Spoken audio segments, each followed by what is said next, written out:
What's up, everybody? Welcome back to another Out of the Basement Lazy Sunday stream.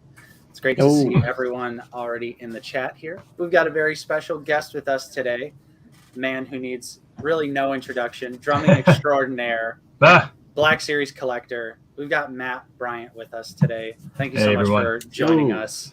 Hey, thanks for having me. I appreciate it, guys. I really do. Really do. No problem. Thanks for coming on. Yeah, we've been looking forward to this. So that's what Dooku says. That's right. Yeah. I've been looking forward to this. Right off the bat, of course, I'm Nate, joined with Justin. Sup, guys? Boys. Yeah. Got to get a sup guys in there. We've got a brand new channel member, Brandon Thompson. Hey, Brandon, thanks so much. A channel member. And of course, we'll take a few seconds here to say what's up to everyone already in the chat. We've got JSO Local. What's going on? We got, of course, Joseph Bet. What's up? Hope you're doing well. We got channel member Yeehaw, Greedo and a Speedo, Gentugo, Brandon, Apprentice Ewok. What's going on? There's Apprentice Ewok. Hey, hey. Yep, we got Mark Hauser in here. How's it going, buddy? Hey, Mark. Frobafett, nice to see you. And we've got David Edge, our favorite cheeky, one of our favorite cheeky Brits. Good evening from England. So, across the pond. How you doing? Nice. We got Jonathan Redmond, Eskimo Fett, Quentin Mims, Punk T. So many people, so many channel members. Thank you to everyone. Yeah, a lot of green in here. A lot of green channel members. We got Sean Kleins. How's it going? David. I'm a new member. Oh, nice. Thank you, Matt. I didn't even know that. Yeah. I joined this morning. Nice. I joined this morning. Appreciate you. Yeah, no problem. You got Michael Cherry eating lunch at Brahms. At Brahms. What is that? I don't know what that is. Kyle Eckhart. How's it going? Hey, there's Kyle. What's up, Kyle? We got Bodie Died. Nice. Oh, now this chat just sped away. We got Norsey. How's it going? What's up, Norse? One and only moderator here. We got the 1313 podcast. Jacob, how's it going? Hey, guys. Nice to see you. We got Jonathan Anderson as well. And we've got Ivan Gambino, winner of our Crosshair giveaway. Oh, that's right. Mr. Poke actually finally got a hold of us, too. So the giveaway stuff has been sent out. Nice. Congratulations. Yeah, thank you. Thank you. So we got, let's see, who's next? Noah. How's it going, Noah? Make sure everyone that's watching right now, smash like, please. Hit that like button. We got Darth Educator. How's it going? Nice to see you. And Obi-Sean Kenobi in here as well. Zavi16. Howdy, y'all. So many people. Lots of folks. If anyone in here has not checked out Matt's channel, I believe there is a link in the description. Yeah, link in the description, of course. As always. Marilyn, Dank Ches, Hunter Schultz, Black Series Bro. Unfortunately, can't watch the whole thing. No problem. Catch the VOD a little bit later today. We got Jonathan Redmond asking, Matt, what's the doggo's name? I did see the doggo. Yeah, I noticed he just came through. So that one's a French bulldog. His name is Cooper. Nice. And we've got an almost 100-pound lab named Jackson. I'm fully expecting him to come bouncing down here in a second because he's always hanging out in here with me. But yeah, that was Cooper that just showed up. Nice. The French bulldog. That'll be great for some nice dog content on the channel. Yeah. Jackson loves hanging out down here with me. Yeah. What's up, Donnie? We're doing well. Loving the Sunday. Hey, Donnie. Sundays are a great day. Fetmatic, Wheels of Chaotic, dude. Skywalker. There he is. Skywalker Hendricks. Skywalker Hendricks. 1000th goes to low, dude. Hey, Brent. Hey, Mom. Thanks I just saw Brent. Nice. Yeah, my boy Brent just showed up. Yeah, Brent. There he is. Those are men. What's going on, Brent? All right. Let's see here. Okay, Goglins, what's up? What is up, Goglins? All right. How are you doing? Oh, nice crowd. Yep, we got drama pictures. here. So that picture's too much. Yeah. Shirtless Nate. I'll just have that one displayed. Yeah. Wow. So before we really get in and talk about our whatever topics we're going to be talking about today, with our guests, we like to give you a moment and kind of introduce yourself for anyone that may not be familiar with your channel. Yeah, I see some names on here I don't recognize. Yeah. Hey, Mark. Hey, there's Mark. Yeah, Mark's one of my followers. Nice. Yeah. So anyway, my name is Matt, and I have a YouTube channel. It's just my name. I started in 2007, and it was primarily music, drums primarily. And then it sort of shifted into drums and guitar. And then I started posting just some random stuff, like me and my son doing hot food challenges, that sort of thing. Mm-hmm. You know, it went on for a while. And then just June of last year, I was at Target, and I saw the probe droid sitting on the shelf. I was like, that's cool. It'd be nice to have on the desk. So I bought it, got it home, and then I saw on the side D3. I said, okay, is there a D1 and a D2? So I did YouTube searches. And then I discovered it's a whole line of figures. And I just said, I got to have them. And I think it was Out of the Basement, and maybe one other one was one of the first channels I really started watching for Black Series news, reviews. Yeah, and it just took off. And a huge shout out to my wife for allowing me to relive my childhood by spending a bunch of money. So there you go. No, but It's been so much fun. It's been so much fun. It's been a blast following you guys over the last year. Oh, thanks. Yeah, Thank you, Matt. So that's awesome. The probe droid was your first figure. That was my first one. That's what started it all. Yeah. I feel like that. I mean, obviously that's a fantastic figure. I feel like not normally what would be the figure that would bring someone into the Black Series. Yeah. But yeah, like I said, I just thought it would look cool on the desk. But yeah. And then look at you now. How many figures do you have? Do you know off the top of your head at this I point? don't even know, really. I haven't counted. I mean, I had to buy a new shelving unit because I about filled that up. I honestly don't know. 120, 130? I have no idea. I have no idea.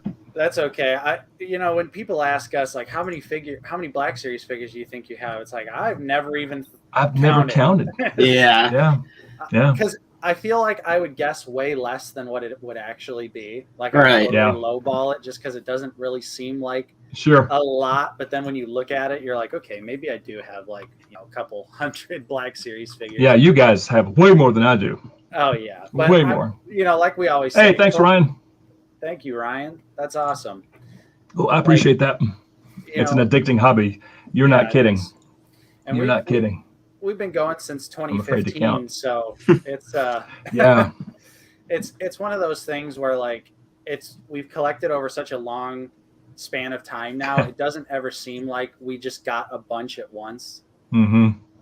I saw Greedo and Espeedo asked a little earlier, Matt, what kind of kit do you play? Kit. So my drum kit is a 1973 Ludwig kit that belonged to my grandfather. The core kit, the original 5-piece kit with the original 2 crashes are from the 70s. And I just added on over the years. But I never knew my grandfather. He died when I was only about 4. Wow. But I obviously inherited his drum gene. But my dad's also a musician. My great-grandfather played. So music's in the blood. But yeah, it's a 73 Ludwig. And I have his 1965 Slingerland snare drum also. Nice. And I also have his big parade drum from the probably mid to late 30s. Wow. It's a killer piece. It's a killer piece. One of my prized possessions. Nice. Yeah. It's an old kit, but she still sounds great. So yeah. I that's kind of funny in a similar way. I play the drums not nearly as much as I used to, but I play my dad's drum set. Nice. His old Slingerland kit from the 70s. Nice. So that's awesome. They made good drums back then. Yeah, they last. They stand the test of time. No doubt. That's awesome though. That's cool. I didn't know you played drum set. Yeah, I don't. Yeah. I mean, like, I don't like to say I play anymore because I really don't that often. I live in an apartment now, so I don't really have a whole lot of time to play the drums. I still have it all set up at like my mom's house, but you could splurge on a V drum kit. Yeah. I'm kind of like the newbie who knows absolutely nothing. So like when I met Nate's friend group, when Nate and I met, it's like, their basement has like an entire band set up. We actually did like the figure it out. That's like our drums and guitar and everything. Well, Same thing Cool. with the Out of the Basement Yeah. theme. Like that's all made by Nate and his Oh, our cool. friend I Connor. was gonna say Cool. the Out of the Basement theme. I play the drums on that recording. Okay. And then original member of Out of the Basement, still good friends in real life, Connor. He did the guitar and the bass on the track. Okay. It was all based off of Justin like mouthing, like going. He was like out of the basement, and we took that and like turned it into. So if you like listen, if you think that in your head while you listen, You could to hear the it. intro song, Yeah. you can. Like, That's hear so that. neat. That's awesome. I've been meaning to ask you guys what that was, if it was something that you had put together, but y'all actually played it. Yeah, Hey, That's Mad awesome. Hatter. That's Yeah, awesome. Norsky. It was Wait, literally you like made that? it was literally like I was just going out of the basement, and we used to have this like stupid theme song where it's like movies, comics, bullshit, movies, comics, games, bullshit.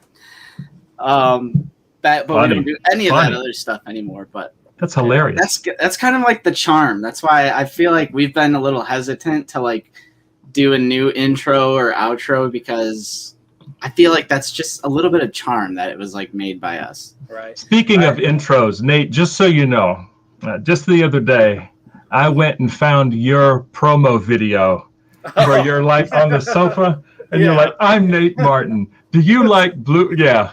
That was hilarious.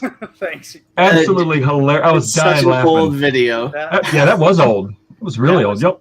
That was for Connor's college, one of Connor's college classes. Okay. They had to make like a promo video, so we were like, let's do a super cheesy one, like where I'm like intentionally not looking at the camera, like I'm looking off into the distance. There's just like that was funny.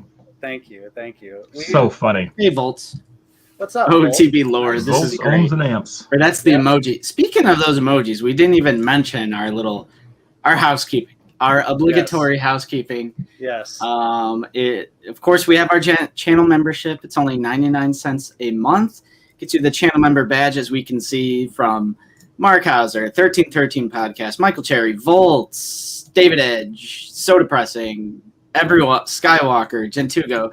They all have that badge. Soon it will be changing colors this month because it'll be a whole month that they've been a member, and I think it's light blue is the next one. Yeah, get that emoji spam in the chat. Yeah, and you get some fantastic emojis. I really love those. What's up, Ark? What's up, Ark? And Ark's one of my followers. What's up, man? Bastards. Goggling said, Justin, when you say "What's up, guys," that's my intro for Out of the Basement. What's up, guys? What's up, guys? That'll never go away. Yeah, that's a. And you have to do the salute. There. Yeah, right. Yeah. What's up, guys? Yeah. Absolutely. Where was it? Michael Cherry said Brahms is a burger fast food place in. Oh, okay. Nice. Ooh. Nice. Oh, and I love burgers. we've been shouting out the new members in like the end credits of Figure It Out. True, So that's like the third thing. Yes, emoji spam. Hey, Bodhi Dye, thanks for becoming a member. Thank you. I like your little. Nice. I watched that series, The Queen's Gambit. That was a good one. I liked it. Nice. All right. So, Matt, I believe you live in like southern United States. You know, we don't have to get too specific, but like, what is like collecting like in your area? Like, So do you find new stock or no? It's kind of weird. I'm about 20 miles northeast of Atlanta, and the stores around me, I've got like 3 Walmarts within a 5-mile radius, and it's usually pretty bare. Damn. It's usually nothing, except when I found Lando. Oh yeah. Target stores are totally hit or miss. I have one about 3 miles from my house. The next one's about 7 miles away. The Clone Wars wave just happened to be sitting on the shelf at the Target right down the road from me, which is right near where I work. I just swung in there. I was walking down the aisle. I'm like, well, shoot, they don't have anything. So I found a person. I said, hey, do you guys have any new Star Wars stuff here? And she went, well, so we have this thing around here. And went, that's it. And I just grabbed all 4. Nice. So Nice. that was a surprise. But for the most part, it's pretty bare. And Nice. The Walgreens are even worse. It's Oh really yeah. bad with Walgreens. We're still seeing like red and black box #1 Finn Yep. in those stores. Wow. Yeah, Gentugo says his Columbia SC, South Carolina. Stink. Yeah, chat. Let us know. Like, does anyone in the chat right now live in a place that's actually good? Like, you regularly see stock? Like, Yeah, because you guys have pretty good luck in Indiana. Yeah. You guys have pretty good luck. We do, but it's like.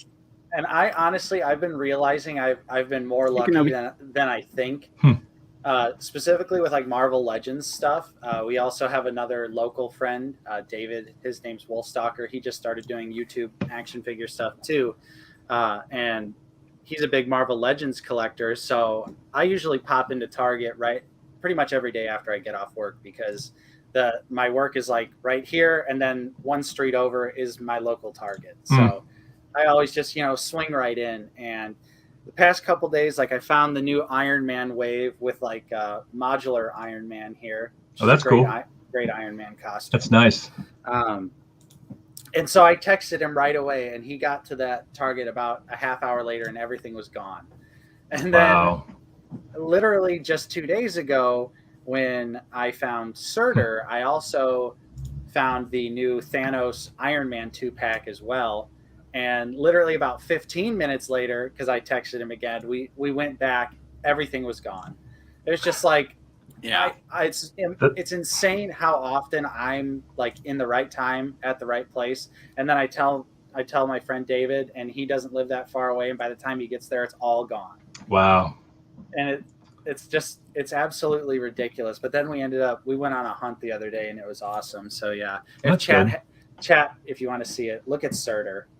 What a stupid, that thing's awesome. Ridiculous action. Just for some scale here. He's massive. Yeah. Wow. Literally massive. And Dang. It's just an awesome figure. He's got a huge sword. Comes with a couple alternate hands as well, and the alternate hands just popped out. But yeah, I don't know really anything about this character. I do like Thor Ragnarok as a movie, but I just more so see giant translucent fire demon guy. And he said, "I gotta have it." Yeah. That's so cool. Wow. What about GameStops near y'all? How's the GameStop? Because GameStop is totally pretty hit or miss for me. Yeah, because they do that thing, which, by the way, thank you so much, Blurred Dad Life. We need to shout out some people real quick. Blurred Dad Life, thank you so much. I think we're at 73, 74 members. I want to get to 100. So please consider. We want to get to 100. I think that'd be awesome.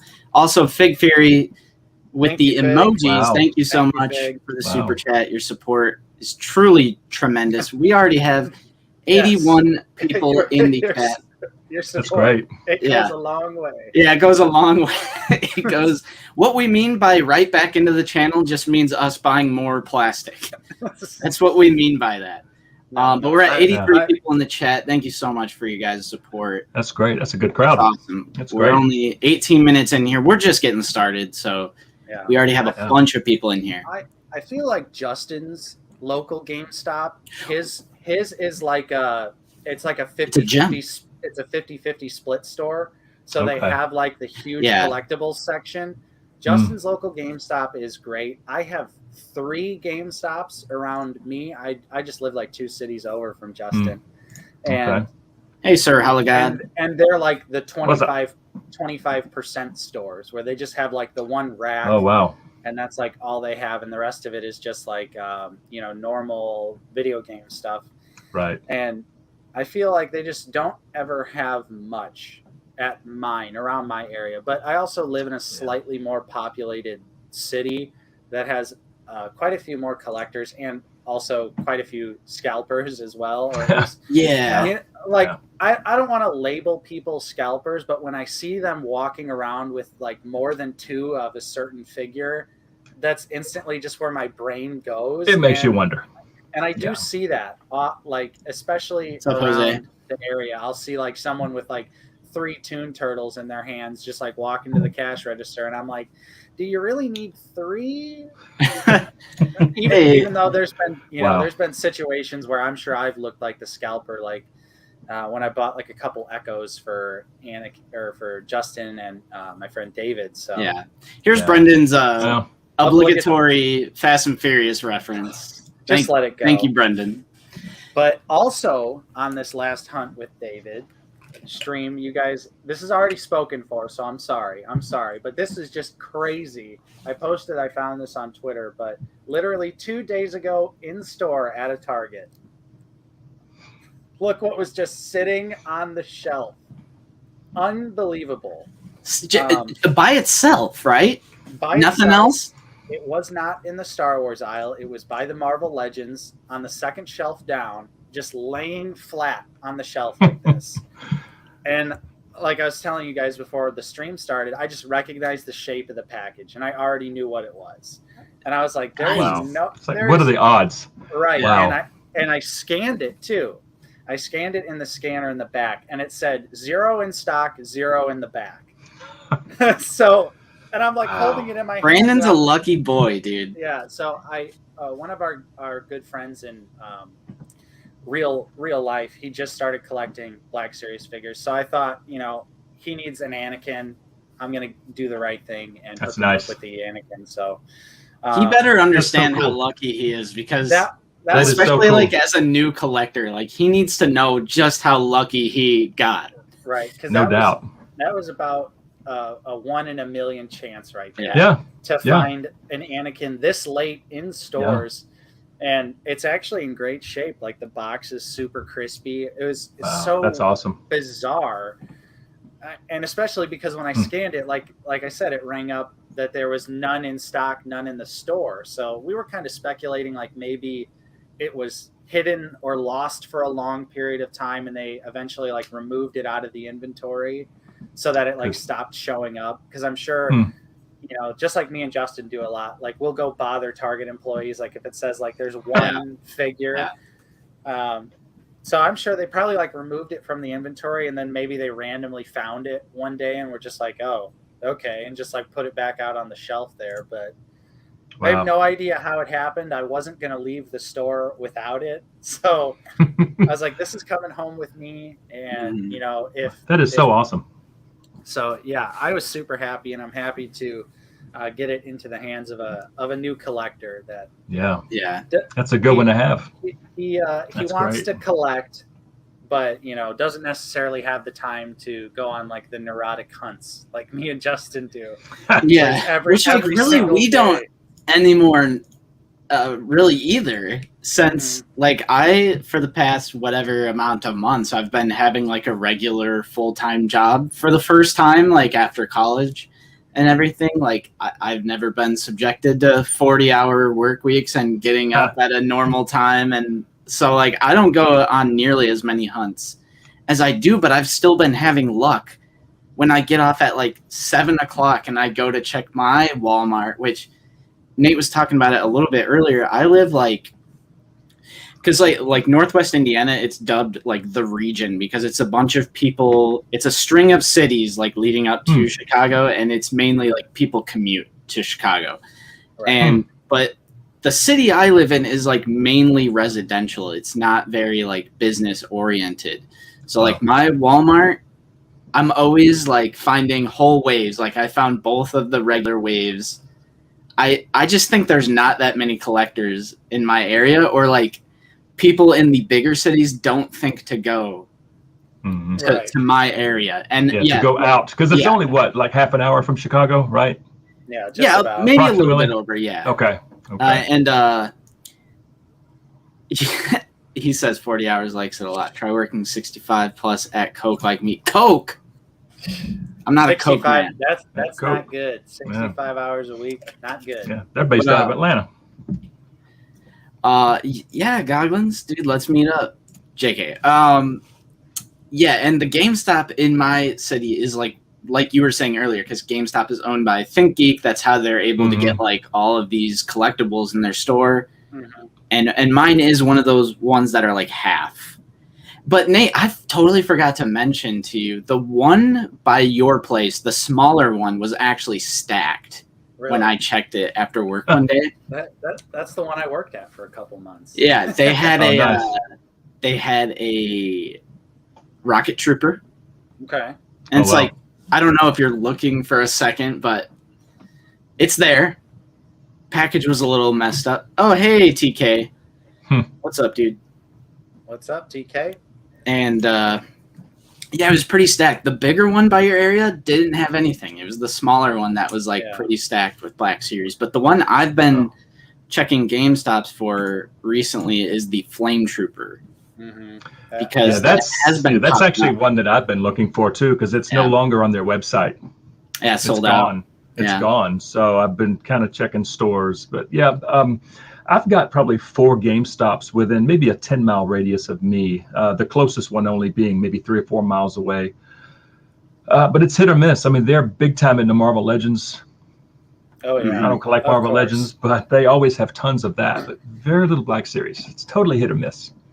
Yeah. But yeah, the Flame Trooper is one that I've sort of been looking for because I didn't want to pay the ridiculous online price plus shipping. So right. When I figured you could buy 2 and get the free shipping for only like $20 extra or something. It was like completely ridiculous. Yep. Hey, thanks for the kind words, Eddie. Thank you. He says, that's what I love about this channel. You don't pay to ship the newest toys from overseas just to do a review. You're both genuine collectors, the same issues we all go through.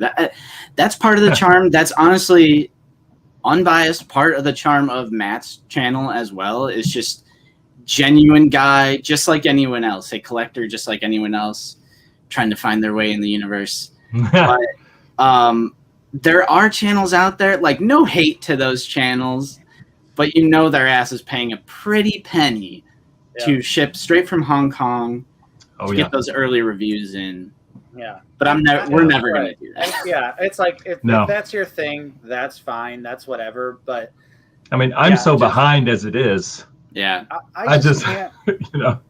I don't think I could sleep at night knowing like I bought a $20 action figure a few months early for like triple, quadruple price. Yeah, like whatever it is. When like you could have just waited and got it for the price it's supposed to be. That's what I like can't justify it even being like a YouTuber or whatever. It's just like Infernal. Hey, what's up, Infernal? Hello. Nice to see you. It's just something I can't personally justify. I can't. No, it's that's insane. Flame Trooper is a snow trooper. That's exactly why I'm not paying that stupid shipping from GameStop. Yeah. There is a lot of new sculpt on that thing, surprisingly, from what I've seen online. Yeah, you know, there's some new bits on it here and there, but it's essentially a snow trooper. Yeah, right. And it should have come with a flame effect. I think. No kidding. Like the incinerator trooper came with one. Hasbro sets a precedence with characters with flamethrowers because obviously the incinerator trooper has the flamethrower piece. Boba Fett comes out, he's got the flamethrower piece. You're like, okay, here comes a flame trooper. Gotta have the flame piece. Nope, he's out of gas. No flame piece this time. Yeah. So it's like that was kind of a. It's probably because it's like Gaming Greats, and Gaming Greats is like is one of their many budget lines where it's like maximum reuse and the most minimal accessories. I wouldn't have even been against them just like reusing one of the 2 flame effects. All they would have to do is like just change the little. Just change the opening in the Right. I feel like that wouldn't be that hard, and I'd be totally fine with that. I'd be like, whatever, it looks the same, but who cares? It's a flame trooper. Now it's not going to have a flame effect, so now I'm going to sit there and try and finagle the other flame pieces on to see which one fits better. So later, Infernal. You're just see ya, Infernal. I appreciate the stopping in. Yep. Yeah, absolutely. We're at about 90 people in the chat. What's up, everybody? Wow. We got a lot of good people in. Great. Everyone's talking about a good crowd. Their favorite sodies. Yeah, there's a huge tangent going on right now. That's fine. I like when chat pops off, has their own little discussions. Right. I like it. Talking about pop. Love it. Yeah, that Flame Trooper still hasn't shipped because Nate was the one. Nate's addicted. He pre-orders everything for Black Series. I'm the one that's like a little more selective. It's true. It's just because with GameStop shipping, if you wanted that Dathomir brother and the Flame Trooper, because they intentionally put the release date 1 month apart, so you have to pay shipping for both. And it's like, what was it? Over $70? 70 something bucks. Yeah, that should be criminal. I mean, that's just not right. Yeah. Yeah. The Night Brother got pushed back to January. And I did order one. Somehow I got free shipping. I can't remember how I did it, but I got free shipping. I saw that, and so I'll get it in January. Yeah, but that is one that I did grab just because it looks cool. Because our buddy Jeremy also had his delayed, but then I looked at mine. I'm going to look at it again. I'm live looking at my GameStop pre-order. Nice. Because I don't think mine ever changed. Yeah, mine is still listed at August 31st. Really? Somehow. Wow. Well, also today, what is it? Is today July 31st? August 1st. August 1st. Oh, it's August 1st. We're starting off with a bang. So my Flame Troopers were supposed to ship yesterday. They still say July 31st on GameStop's website. So yeah. Maybe they're getting another shipment in for January. Yeah. I don't know. How about you, Matt? Like I've been watching your videos. I think it was actually a good friend of the channel, Jeremy, aka Jedi Hunter 83, aka My Figure Culture. Yeah. He did like a collection video, and then you commented on it, and I think I clicked on your name from there, and then that's how I discovered your channel. Sure. But I know you said like you're not really fond of the sequel trilogy, but you like the trooper design. So I was just wondering, like, how selective are you when it comes to like your collecting of the Black Series? I mean, well, of course, the original trilogy, Clone Wars, Rebels, those are my absolute favorites. The sequel trilogy, just like you said, the First Order troopers look awesome. Yeah. The Flame Trooper looks awesome. The Snow Trooper looks great, but I'm just not a fan of the story. Just the execution of the entire trilogy. I just thought it was so poorly done. So, you don't get invested in those characters like you do, say, Anakin or Ahsoka or, those original characters. So, I just have to tell myself, okay, the Stormtroopers are cool. Stormtroopers are cool. Hey, Sith Vicious. Yeah. Yeah. That's pretty much where I'm at, Matt. Yeah, I just didn't like the movies at all. I took all the heroes off of the display. All the sequel heroes are gone, but I still have all my troopers up, and like those random ones like Commander Pyre and Captain Cardinal, like the ones that weren't in the movies, but they're still First Order. Right. Are you watching Bad Batch? Oh yeah. So did you watch the last episode? Yes. How about those? I liked it. How about those troopers? The troopers look cool. Yeah. They're like hybrid TKs. The helmets were slightly different. It's like you're starting to see more Imperial Stormtrooper look. Still have a funny little. Yeah, they were cool. Yeah. It's like that Ralph McQuarrie like concept art. Absolutely. Oh, yeah. And sorry, anyone we just hit 100 people in the chat right now. What is up to 100 even people? I also want to take a moment and say what's up to the lurkers, also known as the people who watch the streams but don't necessarily participate in the chat. We love you too. We don't just love the people chatting. Dude, Jose. Commandos look so good. Yeah. That was such a great episode, and I knew Nate was going to get a huge kick out of Scorch making an appearance, and he was like kicking ass for a second. I almost had a heart attack because like at first I didn't believe it. I was like, "There's no way that's actually Scorch." I mean, obviously it's not like 100% confirmed, but it is Scorch, and I just love that. Yeah, they did have him put up a great fight. Took like. Like 4 or 5 stun blasts and kept going. Exactly. It was tough. Hey, Trooper 10. It was cool to see Gregor. Yeah. It was awesome seeing Gregor. That with his little quirky voice, quirky personality was perfect. Oh yeah. Yeah, great episode. Yeah, Loved it. That was seriously fantastic, and I'm just like, like that was because obviously last week's episode was filler. It was weak. It was filler. Yeah. But it was yesterday's was fantastic. Yesterday completely like made up for anything, and then obviously like once we get through the first season here, watching it all together, like that one not so great episode, it's not even going to feel that bad anymore. Yeah. Once you can just like watch the whole picture. You could skip that one. Gilsters. So you are a member, so you have access, but they're not in like your regular, like when you pull up the emojis, like the smiley face, like your regular emojis. It's like there's like a sticker option. They're technically, I guess, called stickers. Like, I don't know how to explain it. Someone explain it in the chat who is a because like as out of the basement, like we don't even get to use those emojis. Like I don't know what it looks like to like get the option to do that. Right. So for any member in here, can we explain a little bit how to actually? I haven't tried it either. Those emojis. Oh, there he goes. There he goes. Yeah. Because it doesn't show up on StreamYard. It doesn't just show up has, on like, here. The text Right. thing. But if you're looking at the actual chat, you'll see it. So, all right. Good job, Gils. Good job. It's funny that the thumbs up comes through, but the others don't. Yeah. Right. That's kind of weird. Someone in the chat said like, oh, with Bad Batch, it's gonna be troopers galore. You know what? Like, old Black Series figure I've been just randomly like loving lately is just the regular Phase 2 clone trooper that was in that Amazon 4-pack, right? Yeah. This is like, it's on the old clone body, but I love the proportions. I love just the regular plain old white. It's a good looking trooper. It looks good. I'm not a fan of the old body, but it looks amazing. Yeah, you can't do this.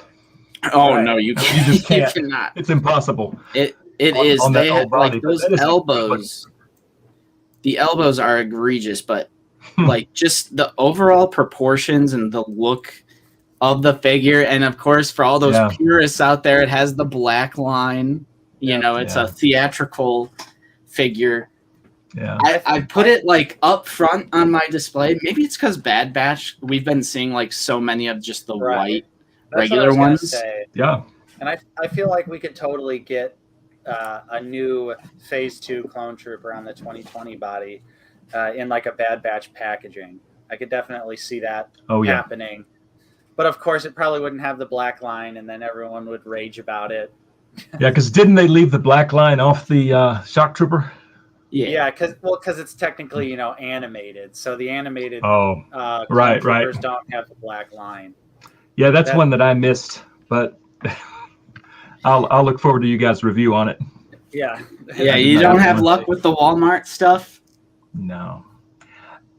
So from Walmart, I was able to grab Imperial Crosshair. That's it.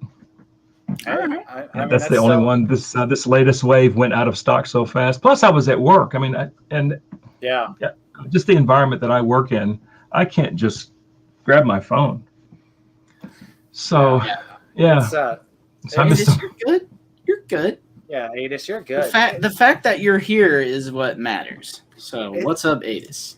It's ridiculous that Hasbro keeps, releasing these pre-orders during the work week, early in the morning. I believe around us, the figures went live at 9 a.m. And I had just so happened to glance at my phone, because luckily I do work in an environment where I can just whip my phone out for the most part.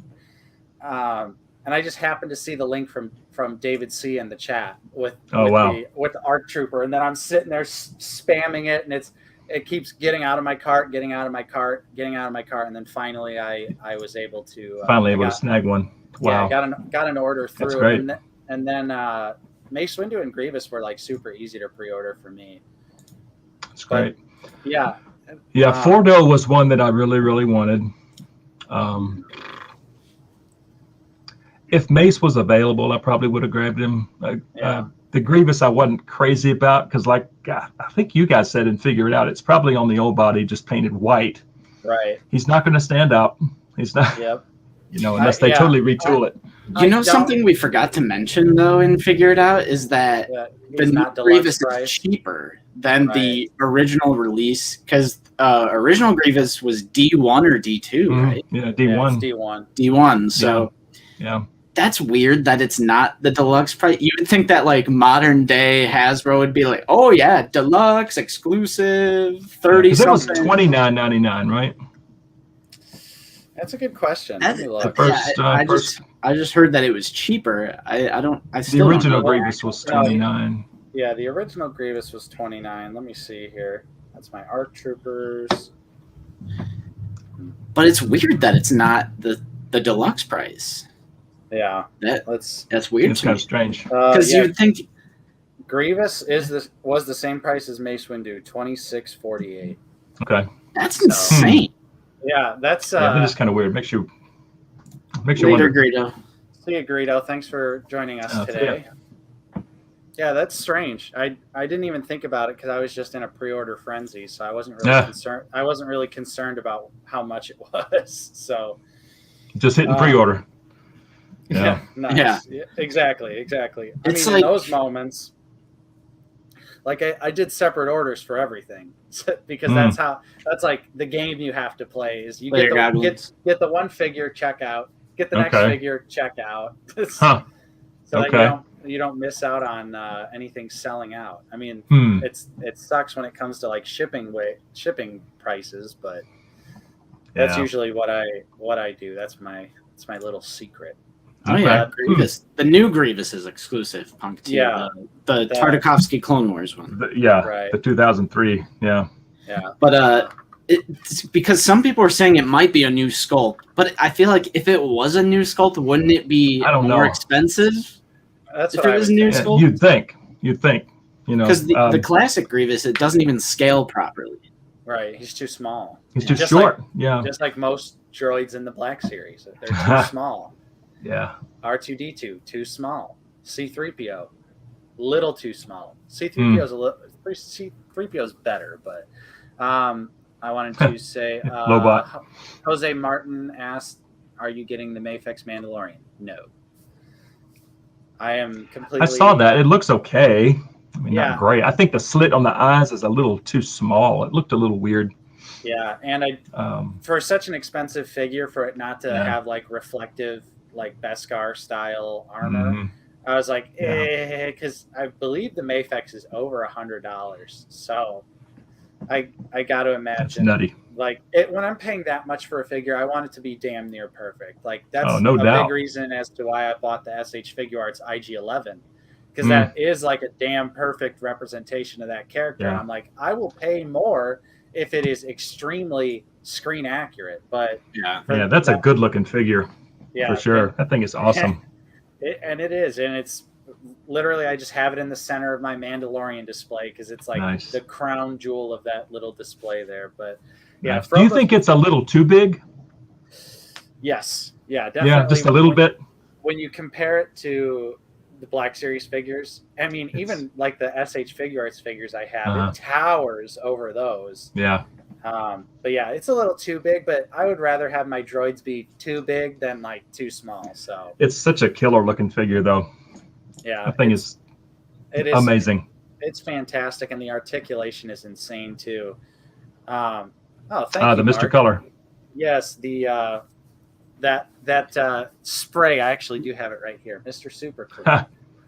Awesome. That's a cool video, Nate. Stuff. Like, thank you. That is such a, why can't Hasbro do that? Like, why can't they incorporate something like that into their production line? Because, like, when Nate showed me the original photo of Lando, I was like, dude, I need to see that done on Moff Gideon. Because Moff Gideon is, like, the most horrible example of, like, super shiny. Super shiny. Like, he's like, dripping. It's like sweating. Yeah. I do have, here, we'll see. I wonder how it'll look on camera. I don't know how shiny mine is. I don't know. Yeah, that's a cool product, though. Yeah. That's an impressive video. It's a night and day difference. Yeah. All right. So, yeah, I did do Moff Gideon as well. Let's see. Maybe. No. Doesn't want to It looks flatter already. Yeah. I mean, more of a matte finish. There you go. There. That looks good. Yeah. That looks really good.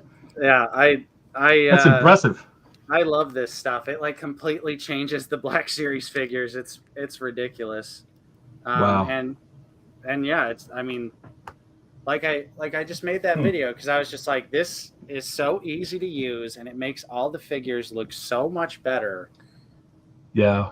And you just, what was the total time, you think? About half an hour for it to dry? Yeah. It was about a half hour, and Lando already looked amazing. So yeah, it's a great product, and it's pretty cheap. And yeah, 49er Brian, 9 nub. We're in solidarity. 9 nub. We want one. We'll probably end up getting one for the 40th anniversary of Return of the Jedi. And just to go with General Lando. Yeah, I was gonna say he'll go great with General Lando. Yeah, we'll get him. 49er Brian, we'll get him. And Daniel, totally agreed. The Walmart stuff, especially, well, Target as well. Everything just sells out in 5 seconds. Right. It's horrible. It's terrible. Walmart. But now Target, I haven't had a problem with Target. Really? Yeah, Target's been easy for me. Wow. But Walmart, absolute nightmare. And I think it's just the time of day. I'm always working, and I can't get my phone out, so I miss them. But Target has been easy for me. I mean, that's good though. I'm surprised. Like Target is usually like we never get stuff. Hey, really? Desmond T, thanks for becoming a member. Desmond. Appreciate your support. Thank you so much. I've had more luck with Walmart. I feel like I've had luck with Target because I was able to order the Shock Troopers, but I'm also in an environment where I can pull up a tab at work and just put in my information and pre-order. Just go. Yeah. Because I have a desk computer job, you know. And then same thing. So Shock Trooper, Imperial Crosshair I wasn't even going for the Rex. Yeah, same here. Yeah. I mean, 1313, I despise Walmart as well because here's the thing. If you miss out on those pre-orders, you're never going to find them in the store. Yeah. That's the thing. If you miss out on the pre-order, you are not going to find them in stores because they don't stock anything. They don't stock their own exclusives. Yeah. And it's not like Target where, you know, the employees might not know exactly what you're talking about, but if you have the DPCI number, you can just say, hey, here's this. And then they go, okay. And then they know exactly where to go and look and find it. At Walmart, they're just like, what? What are you talking about? And you have to play the game like Justin where he has to stay there for hours while he asks different employees until one of them eventually goes into the back and like pulls out whatever we're looking for. Yeah. What was that guy's name? That was George for the last round of George. Yeah, that was nice of him to do that. Yeah, that was insane. Yeah, what a great story. Yeah. Hey, Adis, he says, hey guys, I'm on Mac and the link for channel membership doesn't work, nor do I see the join button. Anyone familiar? So I found this out, like Apple and Google do not get along in this respect. So for Apple device users, you're not going to see the join button. You have to go to the link in the description. And again, you have to do it through Safari. So if you're doing it through like Google Chrome or something, you have to do it through Safari if you're on like iPhone or Mac or whatever. Also, try the link in our About section. I also added it in there. I also added it in our header, like how you have the little links and like your header on the bottom right. Sorry you have to jump through so many hoops, but that's what happens when corporate conglomerates don't get along. They just make it harder. They get petty. Oh, Norsky's saying copy and paste the channel link and add a /join to the end. That works as well. Yeah, Obi-Sean Kenobi asked about the Walgreens 212th Trooper. So if you haven't heard that yet, Obi-Sean, no pre-order, and it's just going to drop at some point later this year. It'll be on Walgreens' website, and it'll be in stores. So who knows what's going to go on, how it's going to go. Now, I understand why Hasbro chose not to do pre-orders for the 212th figure, because if you've ever pre-ordered anything off of Walgreens' website, you know it's an absolute shit show. Okay. They have one of the worst websites, and most of the time, when you do pre-order something, they ship it months and months after it's already been in stores and everything like that. It will literally ship months after its initial release. Nice. So, hey, 49er Brian, thank you so much for becoming a member. Man, we're getting a lot of new members in here. Like I said earlier, my goal is 100. I think we're nearing 80. think we're nearing 80. So awesome. Wow, that's awesome, guys. Congratulations. And thank you. And Brandon Yee brings up a good point about Target finally limiting stuff on their website too to one per person. Yeah, that's nice. And they actually canceled the nice. order. Now, although I do believe there are loopholes where you could just sign into a different account, I think, or you can sign out and do a guest checkout. Because I saw people getting multiple Cobra Vipers, Cobra Troopers, stuff like that. So I know there has to be some way they game the system. Maybe like you ship it to your, someone else you know's address, maybe to get through the whole one per customer. Because I've seen people do it. So. Yeah, because on Walmart you could get a case if you want, right? I mean, you could. You could literally order 100 of them. Yeah, and that's nutty. That's just so frustrating. You guys want to know my prediction for the 212th? This is what's going to happen. This is exactly what's going to happen. We're going to wake up one day and we're going to have that classic yak face Instagram post of some random United States city. It's going to be like 212th in Walgreens, found in North Carolina or like something. And then everyone is going to collectively flock to their Walgreens. And it's just going to be a frenzy like that. Yeah. There's going to be no official announcement. Like we said earlier, no pre-order. It's just going to be completely random, and whoever gets them, gets them. Right. You're probably right. And the other thing about Walgreens, similar to GameStop, what they do is at the distribution center, they break up cases. Yeah. So they'll probably get cases of the 212th, send, 2 to this Walgreens, 2 to that Walgreens, 2 to that Walgreens. It's like, it's going to be tough because I feel like probably not every Walgreens is going to have like a full case of them. Although the last trooper, the clone trooper lieutenant, was pretty easy to find. I actually found that with relative ease. So wow, yeah, that was one I had to get off Amazon for. I think I only paid maybe $7 over retail for it. Nice. But I found that on Amazon. But the last time I was at Walgreens, this was a couple of weeks ago. I found a manager and pulled up a picture of the 212th on my phone and showed the picture, Walgreens exclusive. And I said, what do you know about this? And she was like, oh, Star Wars Black Series. It's like, well, sometimes we get them, we just kind of get them if we get them. I was like, oh, okay.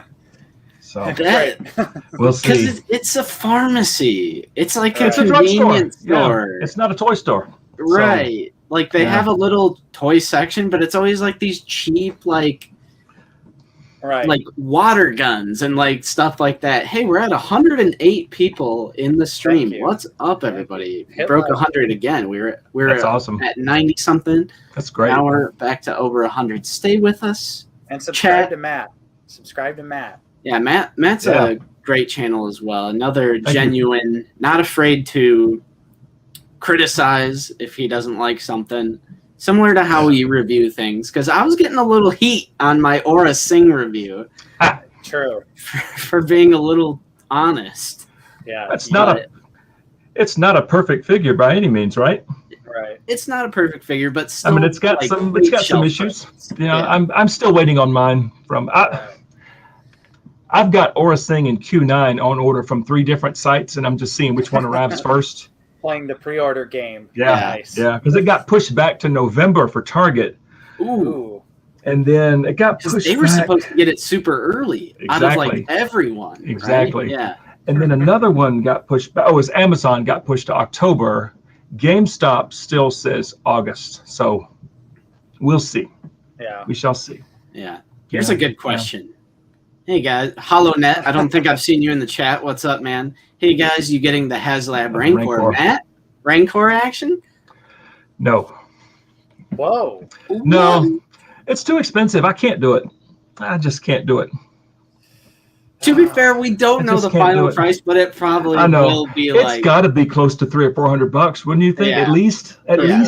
For sure. Yeah, that's just too much. I definitely want My wife to would sell smack me upside the head if I did that.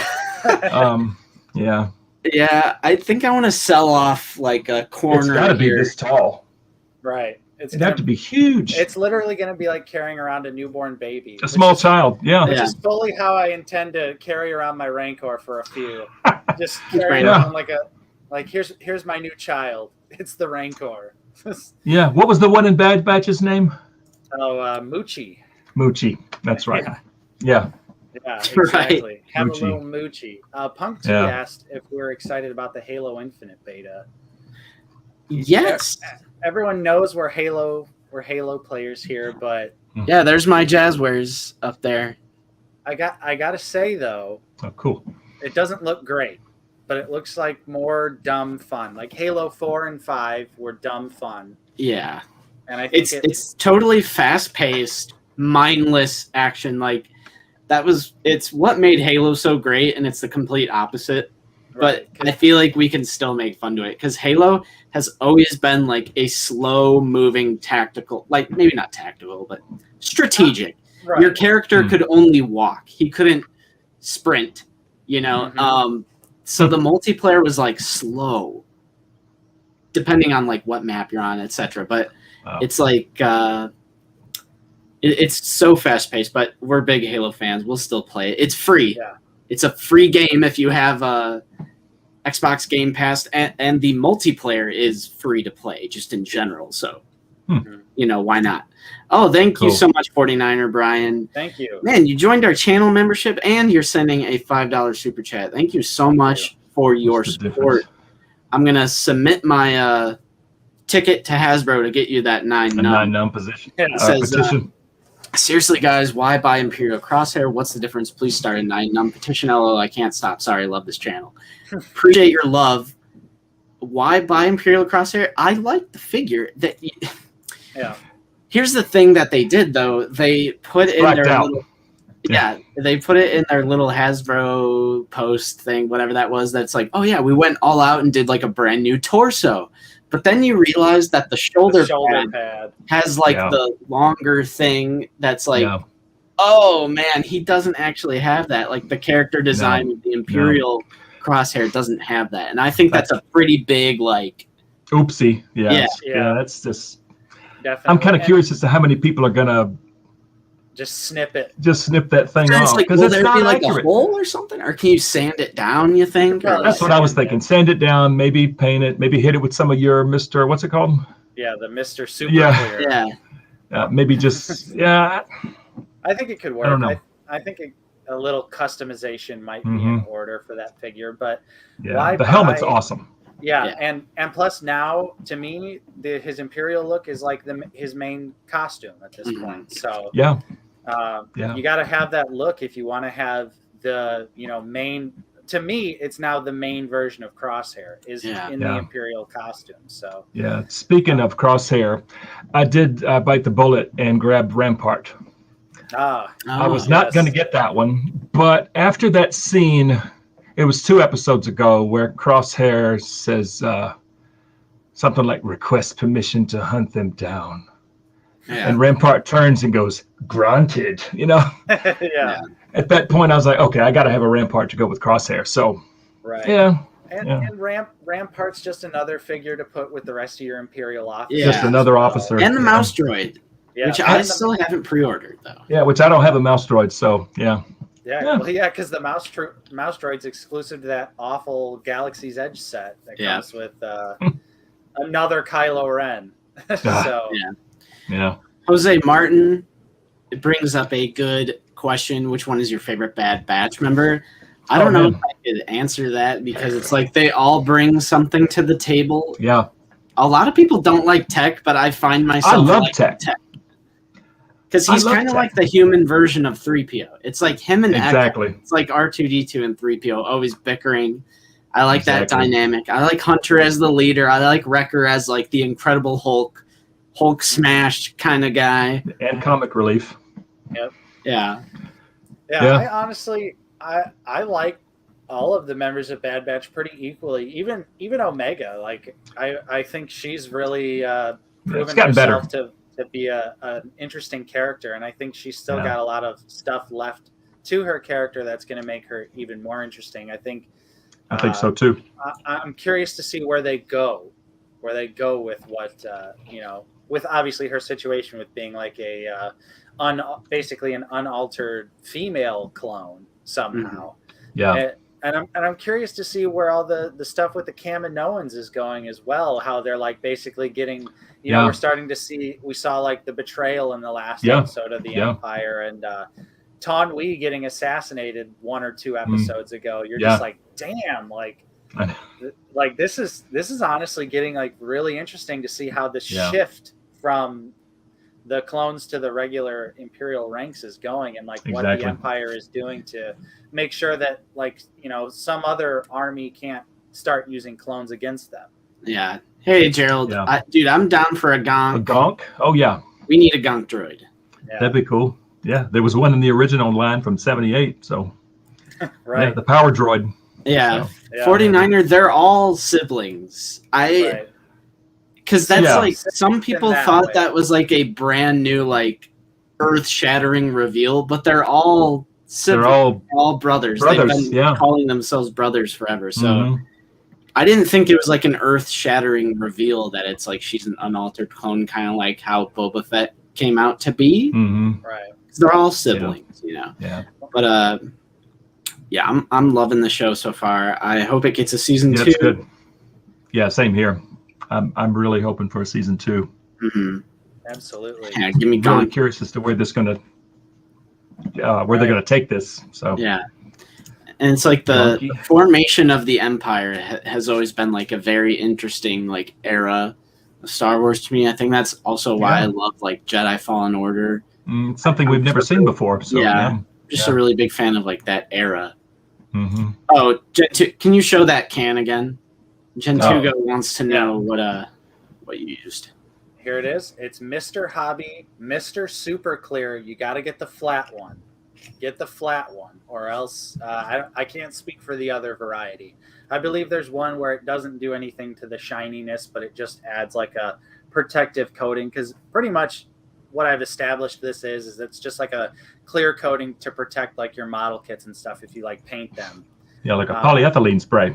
Yeah, exactly. Probably. So, most likely. I mean, it's all in Japanese, so it's really hard to say for sure, but they do have like small, like a little couple instructions in English where it's basically just like, hey, this is flammable, and use it in a well-ventilated area, because it stinks. It really does like smell like harsh chemicals when you spray it. So it's not something you want to use indoors. I can tell you that right now. It would probably suffocate you and anyone else in your home, especially if you're like me and live in a tiny 2-bedroom apartment.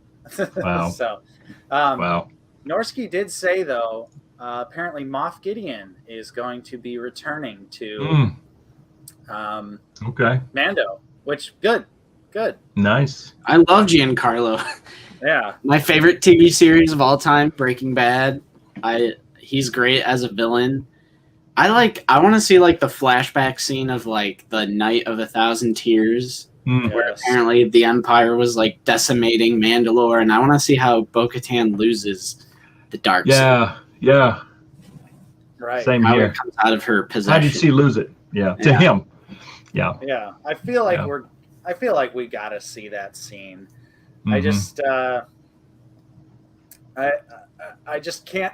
It like breaks my brain to think that there is like a possibility that we're going to see this like grand scale live action battle between the Imperials and the Mandalorians. Because like we got a taste of it in Solo, a Star Wars story. Like we got a taste of like the dark, gritty scene on Mimbin. Oh with all the like dirty swamp troopers and like the like war scene where people are getting blown up, and it's like you get to see like that side of the Empire.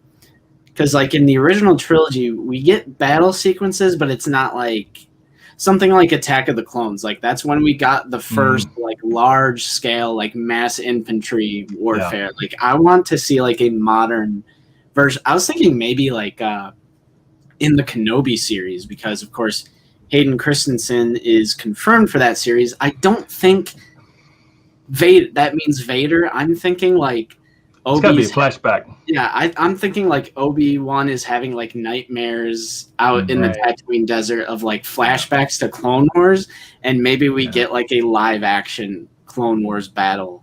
Which would be fine. Yeah. Yeah, that'd be totally fine.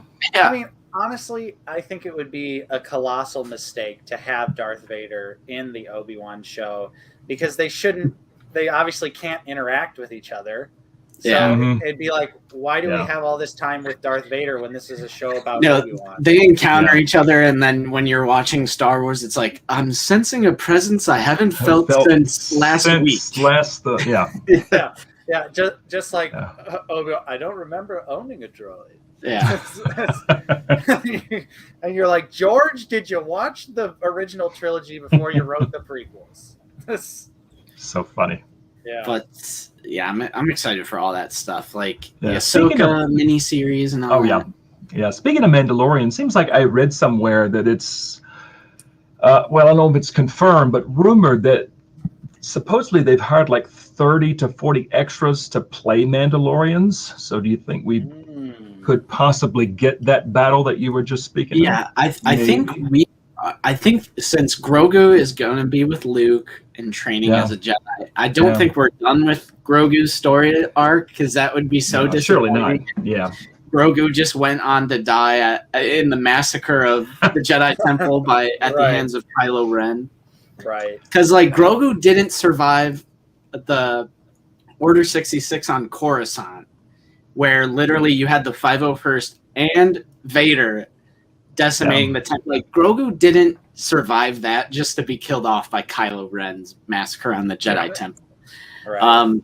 Which I do hope we eventually get to see, like, who saved Grogu at the Jedi Temple at Coruscant. Yeah. But yes, nice. I think the direction the show is going is like we're gonna like retake Mandalore now.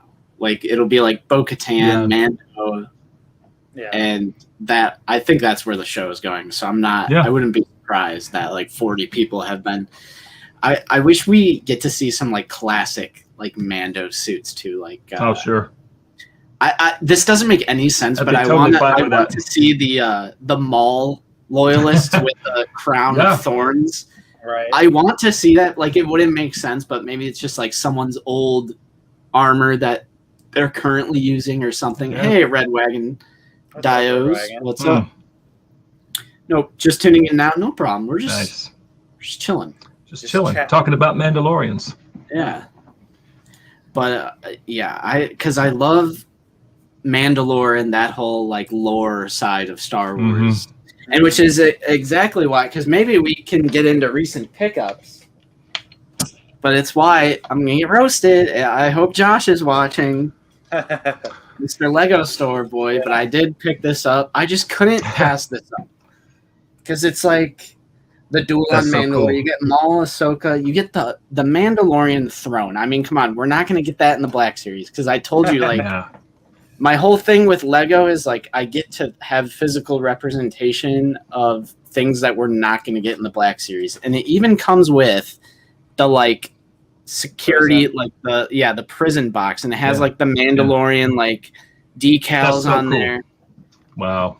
And it's like I know we're not going to get that in the Black Series, so I saw it. And it's like those force-wielding maniacs, right? Yeah, it's cheap. It's a small, cheap set. Yeah, no, see, here we go. I'm falling deeper into Lego. No. I'm not collecting Lego. I'm not. I swear, I'm not. Yes, Justin. I got to move out. I got to get my own house. Okay, this is all I have. In the way of Lego. Whoops. What is this? The LIUV. This is something my daughter bought for me. I guess right after Force Awakens came out, my daughter bought this for me. It's got 3 First Order snowtroopers. It's a cool little piece. I just have it sitting down here. That's the only Lego thing I have. But that's a cool one that you have, Justin. That's awesome. Yeah, I recently, because I just finished building this today. Because everyone in the comments is like, oh, that's how it starts. You get a few, and then you're going to be buying more. And then, of course, I buy it. It's a small, cheap set. Yes, exactly. It's a small, cheap set, man. It's like the smallest ones that they do in, like, the regular scale or whatever. Right. I saw that, too, when I was on my hunt with David, and I actually almost picked that up, too. There was another set that's been tempting me. It's like a small set, but it has, like, 3 or 4 different Mandalorian, like random Mandos in the set. Hmm. Yeah. Have you Oh seen that yeah. one, Justin? That's It's what. another like really tiny set. Yeah. Same thing with that. The Obi-Wan and Anakin duel on Mustafar. It's like the flat $20 like small set. I've been eyeing that one. That's But cool. I finished this one this morning. It's like the That is AAT, awesome. and it's like articulated. You know, it rotates all the way around, and like That's there's so a cool. hatch that opens up, so you can put the droid in there, and then there's another. Nice. And they actually fit in the holes. Yeah, That's cool. you can stuff them in there. Nice. Open the hatch, drop a grenade in there. Yeah, I like the blue color scheme as well. It's like the Clone Wars, like that's particularly like early Clone Wars where it's like Yoda, you know, in one of those first arcs. Mm-hmm. But yeah, I'm not gonna get too deep into Lego though. It's too expensive of like because like that gunship went up for pre-order. Oh yeah, and I was like, oh no, that money's going towards Rancor like 100%. Like the LAT gunship is my favorite Star Wars vehicle, but like there's no way. There's no way I'm. I don't got a problem, man. I ain't got a problem. Yeah. I'm not. I promise. Some of the bigger ones are really expensive.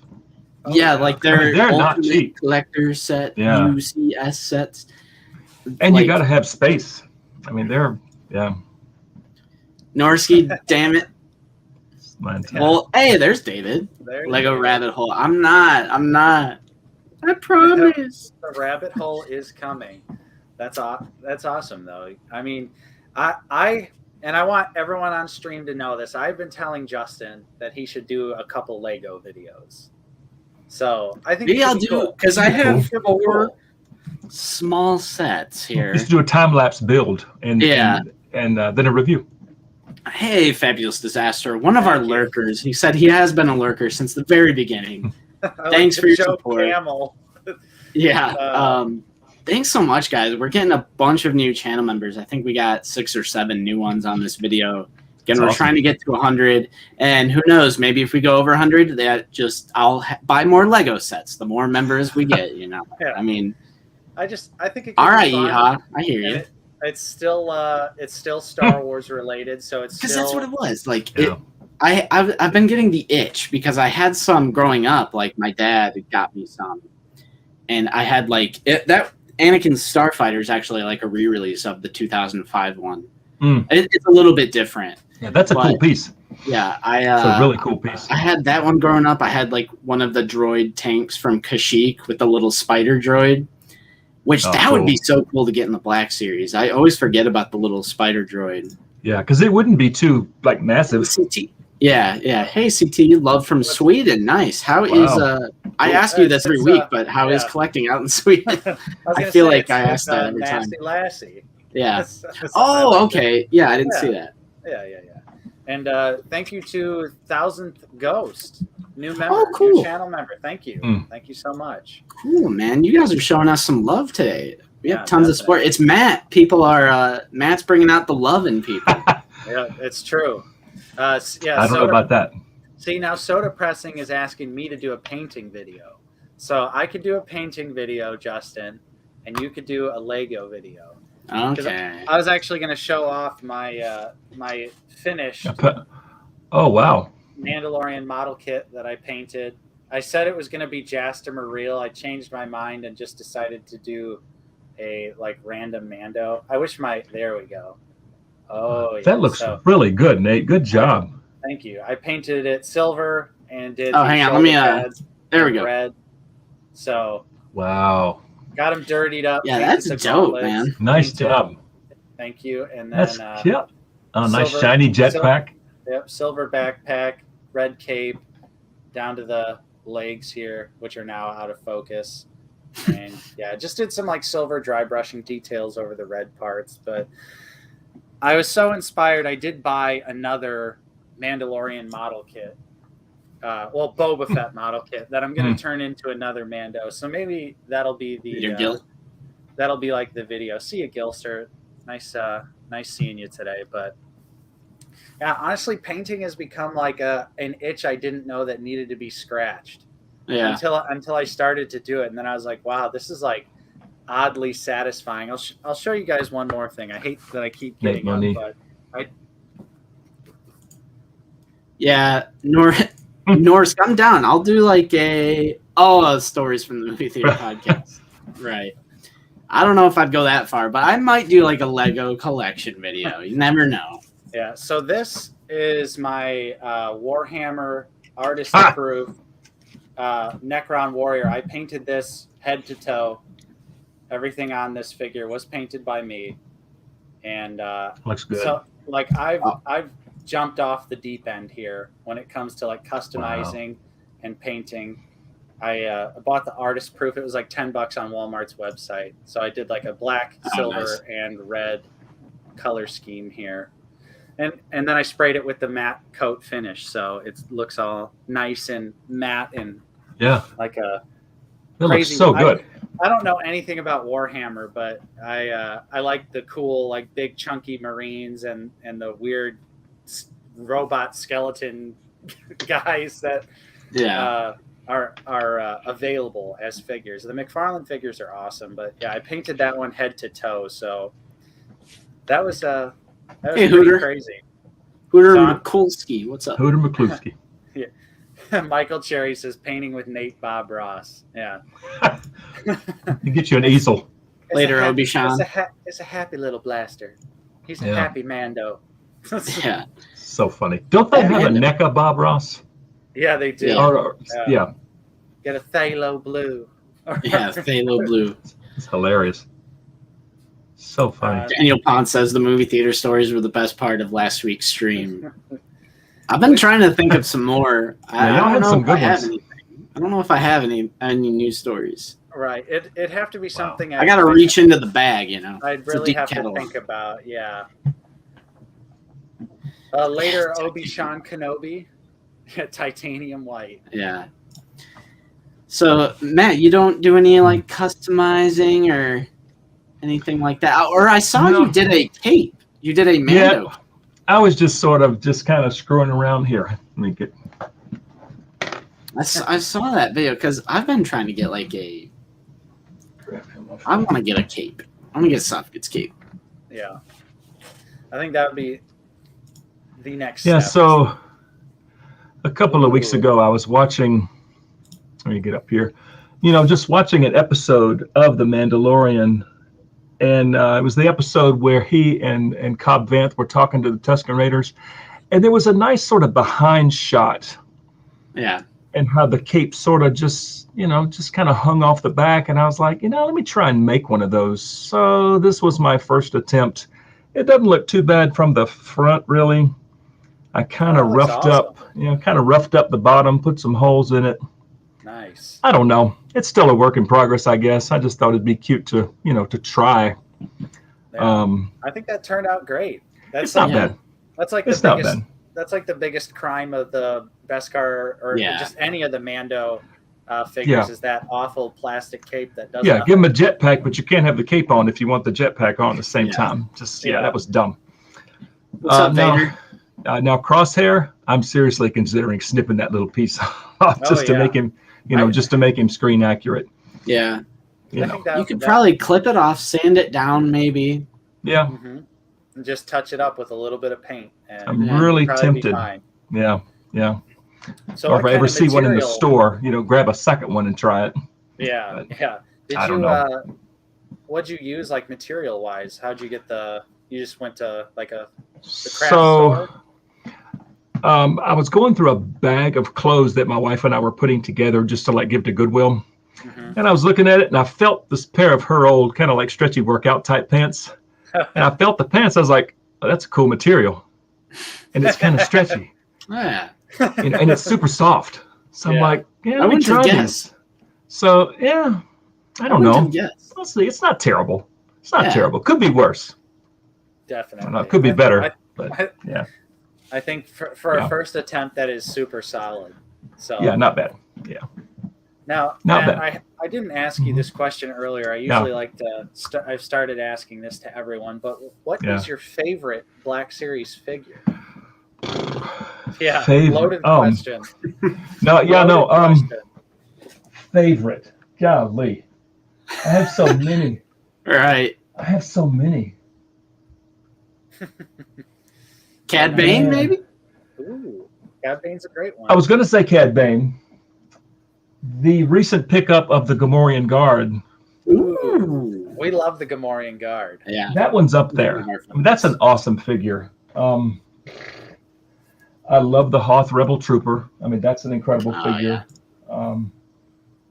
There's so many.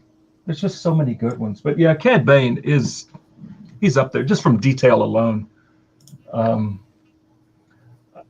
Paz Vizsla's another one that I really just fell in love with right off the get. Oh yeah. Right from the get-go. Yep. The Tusken Raider's one of my favorites. There's just so many good ones. Yeah. So many good ones. Speaking of favorite Black Series, like a couple weeks ago, my mom just randomly asked me, like, what's your favorite Star Wars figure? And I was like, Orange Pauldron Sand Trooper. Like, she texted it to me, and I texted it back. And she gave this to me as like I recently got a promotion at work, so it was like a little gift. And it's a coffee, drink mug thing, which I'm a big coffee guy. With the Orange Pauldron Sand Trooper. That's I was nice. like, I knew she was up to something. Because that was your first figure, right? That was not my first. The Snow figure. Trooper was yours, right? Yeah, the Snow Trooper officer from Toys R Us. My first. Yeah, Sand Trooper's just your favorite. Yeah, this one's my favorite. Orange Pauldron. Yeah. Sand Trooper's an amazing figure. That's what I've heard. All of the ones besides the one that comes with the dewback, because the one that comes with the dewback is made out of like really cheap, garbagey plastic. Yeah, it's different. It's different. It looks like cake frosting for some. Like the plastic they use is weird on the dewback. Really? Yeah. Do you have any? Have you like gone real deep, like going back into like earlier figures in the line, or like any like orange or blue, or any of like the early vehicle stuff yet? So not yet. I did find the orange. Well, what I thought was the orange box, Darth Maul. This is when I was still like brand new, and it turned out to be a knockoff from China. Oh yeah, classic. Because I have these in chronological order. So Maul's up at the top, and he took a dive off the shelf onto carpet, and the left wrist snapped off. Ooh. So I was like, okay, this is cheaper plastic, and then I kind of looked into it as it's a knockoff. So but I drilled a hole and put a nail, and then drilled a hole into the palm, and then just stuck the palm on the nail, so it can still turn, but it can't flex. Nice. But no orange box, blue box. Not yet. They're so expensive still. Yeah. What's up, Autobot Trash Talker? He says, hey guys, how's it going? Wanted to stop in and say hi. We're doing well. We're doing well.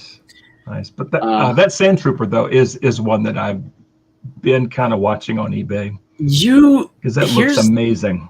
Here's the thing with the Orange Pauldron. It's a tradition. I got to grab it because it's right here. Yeah. Yep. Every single stream, I got to pull it up and show it off a little bit. It's such a great looking figure. Because this is a different sculpt than the Stormtrooper, than like the old Stormtrooper. But can you believe Hasbro did 2 different sculpts for something that looked so similar?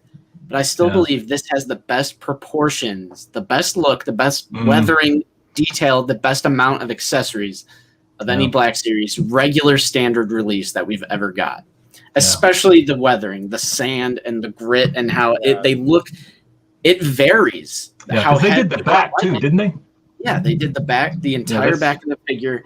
And nice. the weathering varies from figure to figure. Even if you bought like a few orange Pauldron ones and a few black Pauldron ones, and if you got a few white Pauldron ones, they're all different with how heavy or light the weathering is. Wow. And I don't think Hasbro will be able to recreate this, even though they're the ones that did it.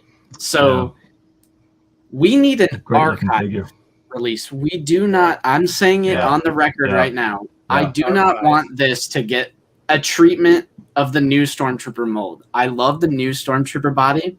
Yeah, that's love love it to death. But the helmet is just a little too small. This is perfect. This needs an archive release, not 100%. a new Stormtrooper mold with the orange Pauldron.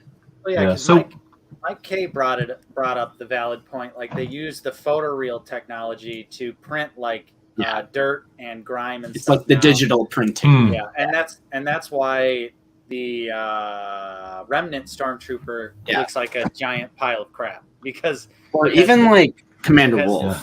Right, it has the digital printing on it, and it looks digital. So I feel like you were saying, Justin, if they did put the Sand Trooper, they did do a new Sand Trooper on the 2020 body, there's no way it's going to look any good.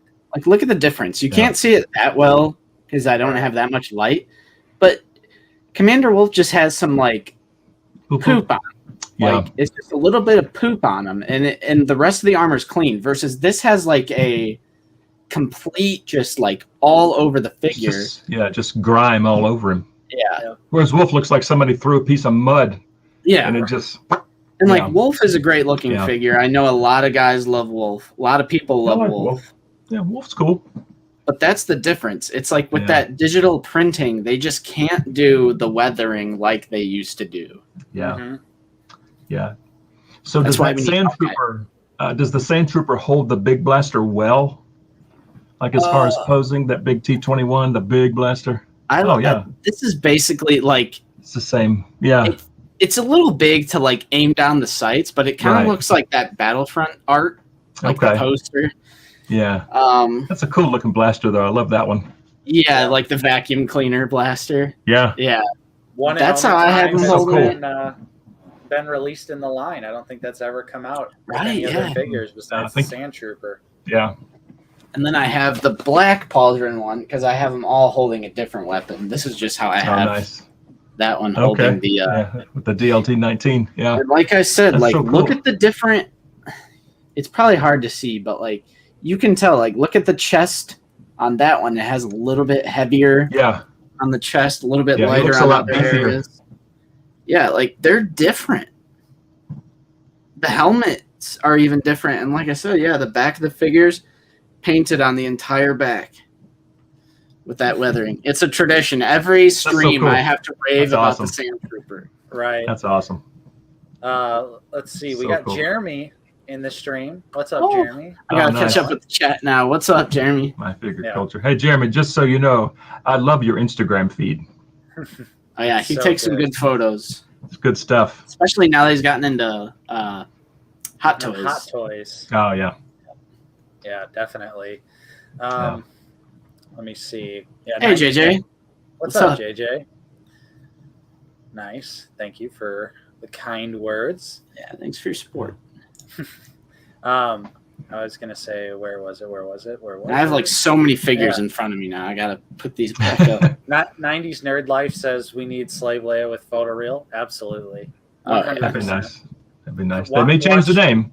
Yeah, Hut Slayer. Yeah, Hut Slayer. Hut Slayer now. Yeah. But I mean, that figure's not very good though. Like I know it's a pretty rare, expensive figure, but honestly, it sucks. It's a trash bag figure. Leia just looking at it, it doesn't look that great. And she's like insanely short. She's like 4 inches tall. That's the thing. Way smaller than Leia should be. That's been a problem with the Black Series is like female characters. Yeah. I think even the Padme might be like, because it's like they're not human. Like, you know what I mean? Yeah. It's like a smaller scale human being. Yeah. It's so hard to explain because it's not just that, like Padme is shorter than Anakin. Like, it's not even that. It's just like proportion, like body wise. Yeah, they're just not scaled properly. Tiny. Yeah. They are so tiny. They've done it a little better. I think Hoth Leia. She's short. She's short. She has a great photoreal though, so it kind of makes up for it. But Hoth Leia is pretty tiny. True. Standing next to Hoth Han. Yeah. It's a massive difference. Yeah. Like it's been a problem with the Black Series. Yeah. Trying to like figure out whereas Ahsoka looks good, I think. Yeah. Yeah, I love both of the Ahsoka figures. Are both really good. But they need to do something about that Slave Leia though, or Hut Slayer Leia. I do hope they but again, like photoreal is not gonna fix that figure. They need to just redo it, I think. Right. Absolutely. What was I gonna say? Oh, There it is. So, Nate, NECA Big Cat. I wanted to talk to you about NECA because I know you have a ton of NECA figures. This is the only one I have, the Big Chap Alien, which I absolutely love this thing. Mm-hmm. And I was in Great Walmart figure. and almost grabbed the Ultimate Predator that has, the closed disc, the open disc, the closed spear, the full. But I left it on the shelf. But I absolutely love this NECA figure. Now you have a ton of NECAs, right? Mm-hmm. Yeah. I have a ton of horror stuff. I also collect the movie Ninja Turtles stuff and Predators and Aliens too. All day. Okay. Yeah, I have a DTOF. I have one DTOF shelf full of NECA. Okay. I'm just looking at it right now. It's mainly horror, like the Friday the 13th stuff. I do have a Ninja Turtles shelf, but I do have a Jungle Hunter Predator. It's the only Predator that I picked up, and then I actually have the Aliens Queen. My girlfriend got that for me one year. It's just this massive. It looks so nice, and having that huge, like mouthpiece coming out. Yeah, that's so cool. Yeah, I saw the Jungle Hunter at Best Buy the other day too. I was like, this thing, it looks so good, but I just cannot start collecting anything else. But man, they look amazing though. But yeah, it's like we were talking about though. It's like, especially now, NECA figures are like, most Hasbro figures are getting up there towards NECA price. And you look at a Hasbro figure and you look at a NECA figure and you're like, how are these both the same price? I know. Right.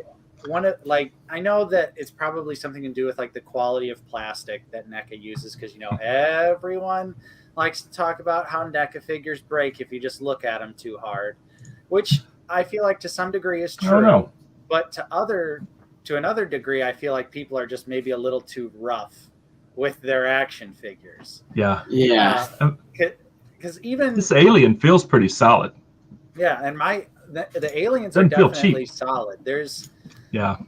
I have broke one Alien figure right out of the package. I tried to bend the double elbow and it just went boop and snapped right off. But I mean, overall, my NECA figures, I've never really broken any naturally, other than if they take a shelf dive, because all my NECA figures are on a bookshelf that's like 6 feet in the air. So yeah, if one of them falls, chances are they might break something.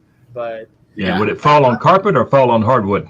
Oh, it's carpet. But there's a lot of tiny pieces and everything on certain NECA figures, especially with like the Predators, because if you've got like the arm blades sticking out too far, that's like guaranteed that could snap off. If that falls, that's gonna snap. I have broken a few NECA fits. My girlfriend always points it out because it seems like I always break everything that she gets for me. It's like the only birthday or Christmas present that I haven't broken is Darth Vader's Force Effects lightsaber right over here. Nice. Because that's true. Didn't your Alien Queen take a shelf dive? Yeah, and that she was up here, like on the big tall shelf, because the figure comes with a stand, and I was like, okay, like but I didn't see like the translucent piece of the stand, so I never had that. I just had the pole.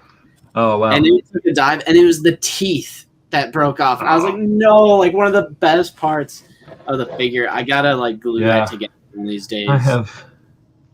Hey, BA. What's up, BA? I can get them to come out. Yeah, there we go. Yeah, that little. Yeah. I have some of the Aliens Warriors. It's such a cool figure. Yeah, I have the brown one and the blue one. Okay. And then I also have the Protomorph from Alien Covenant, right? Which is a pretty great. I've seen that one as well. Yeah. I have the 35th anniversary Big Chap where they actually like did like the super white dome, because like that new Big Chap. I mean, it still looks good, but like to me, I feel like in the movie, in the original Alien, the dome is pretty white. Like it does have like a. It's almost like translucent, right? Yeah. And for the 35th anniversary one, they did like the super white dome. Oh, wow. And so I have that one. I have two regular Aliens from Aliens. The Warriors, I should say, is what they're technically called. But I definitely have a ton of Predators. Like oh no. What's up, Salacious? Unusual, Mike. Who's that? Hello, Salacious. Yeah, Salacious is in the house. Yeah. What's up, Salacious? Nice to see you stopping in. Yeah, Fig, I totally hear you. When a saber snaps at the connection point to the hilt from a shelf dive, that happened to my Padawan Obi-Wan. Yeah. Yeah, that sucks. I just glued it back on. That's all I could do. Yeah. Yeah, because chances are it's going to stay on anyway. Right. I mean, I never displayed mine with just the hilt. So, yeah. But yeah, I mean, so like Matt, do you like a lot of horror or sci-fi films in general? Yeah, especially horror. Yeah. Yeah. My wife and I both love horror movies. That's and usually the more disturbing the better. You know, like even some of the foreign horror movies, like from Mexico, Spain, from Germany, Japan. Yeah, we like horror. Yeah, for sure. Me and Justin have gone down the French extremity rabbit hole a few times, where that's like stuff that you wonder, like, how did they even get away with filming this stuff? Yeah. Like have you ever seen a movie called Inside? It's a French movie. I have not. That one genuinely made Justin and I both do like cover your eyes. Yeah. There's a part with a lady and some scissors, and that's all I'll really say. Okay. Yeah, we're huge horror fans. Like, did you see Midsommar? Or Hereditary? I've seen bits of Midsommar. Okay. That's a good one. I think I have seen Hereditary. Mm-hmm. Is that with Toni Collette? Yeah. Yeah. Okay. Yeah. I did see that. But as far as foreign horror films, I think there's one from it's Portugal called Through the Eyes of My Mother. Oh yeah, I've seen that. Yeah, we've super seen that. Disturbing. Yeah, that movie was. But well done. Right, because I feel well like done film. They don't show much. Yeah. But like what is implied, you're just like, oh god. More like atmospheric horror. Yeah. Mm-hmm. Josh Fleming says Sleepaway Camp for the win. Sleepaway Camp. I haven't seen that one. That's a classic 80s slasher with the iconic twist ending. Sleepaway Camp. Oh yeah. Yeah.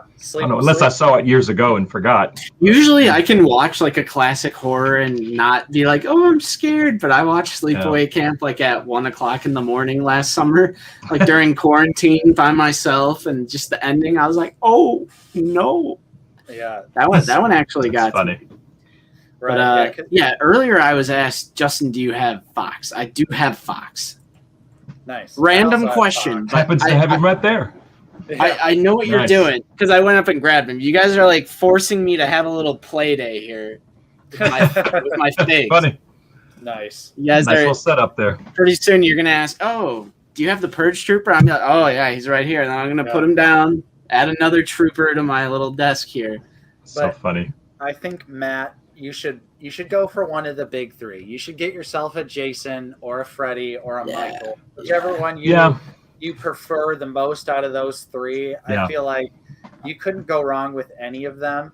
Yeah, I think they're all pretty awesome. Of course, you can't get a classic Michael though. You can only get a Part 2 Michael. Yeah, but I think every time I'm in Target and Walmart, I always go and I look at them, and I look at them some more. And I'll look around the store. And you come back to it. Yeah, they look amazing. Jake, no, this is it's me and Nate. We're out of the basement here, and then we usually have a guest. I'm just a guest. Yeah, we usually have a guest every week. So, but if you like Matt, you should definitely check out his channel. Yeah, link in the description. Link in the description. I think Jake O has commented on some of my videos. That name sounds familiar. I'm pretty sure. Nice. Oh, okay. Pretty sure. I would definitely I would recommend one of the big three. You know, especially because I think Freddy, Jason, all the Friday the 13th figures right now are getting re-released, and they've slightly updated the paint apps to make them more movie accurate. So now I'm looking at them in the store going, oh, dude, am I going to rebuy this figure because the paint apps are slightly more? No. That's so funny. Like the perfect example, like Part 4 Jason, he doesn't have like any paint around his nose in the movie, like because it got knocked off. The original figure, it's the full painted mask, but now they've released a version where the paint is missing around the nose. Oh no! So it looks more accurate to the movie, and now I'm like, well, you know, I could use a second one. You know, I could put some different accessories. You can always get more. Wow! Yeah, right. Part 4 That's Jason cool. is like I would say if you were only gonna get one Jason, I would say Part 4 is the one to get. Like just the classic look, like when you think of Jason. Yeah, and it comes with that nice Pamela Voorhees with tombstone. Is that with just a sack over his head? That's Part 2. Yeah, that's Part 2. Okay. Another great figure, though. Great figure with the sack on his head. But, is it just one eye? Yeah, just the one eye. Yeah. No peripheral vision for for Jason. For Jason. Yeah. Wow. But maybe someday I'll. Yeah, here we go. Stay in the Neca. Here we go. All right, I'll bite. Thoughts on Bly? I love Bly. Yep. I think Bly's a great figure. I'll bite. There he is. Dude, these binoculars too, so awesome. Yeah. You could do it like how he has it in the Clone Wars. Yeah. The only downfall, of course, is that the infamous brown stripe issue. Yep. No brown stripe down the chin. Yeah. Which allegedly the re-release allegedly is has the corrected brown stripe down the chin. But it has not been confirmed or anything like that. But I think the re-release of Bly comes out in like October or something. So that would be probably another figure I might double dip just to again have a more movie accurate little strip of paint there. Yeah, but there were some. It was like a running change. So some people do have the accurate one.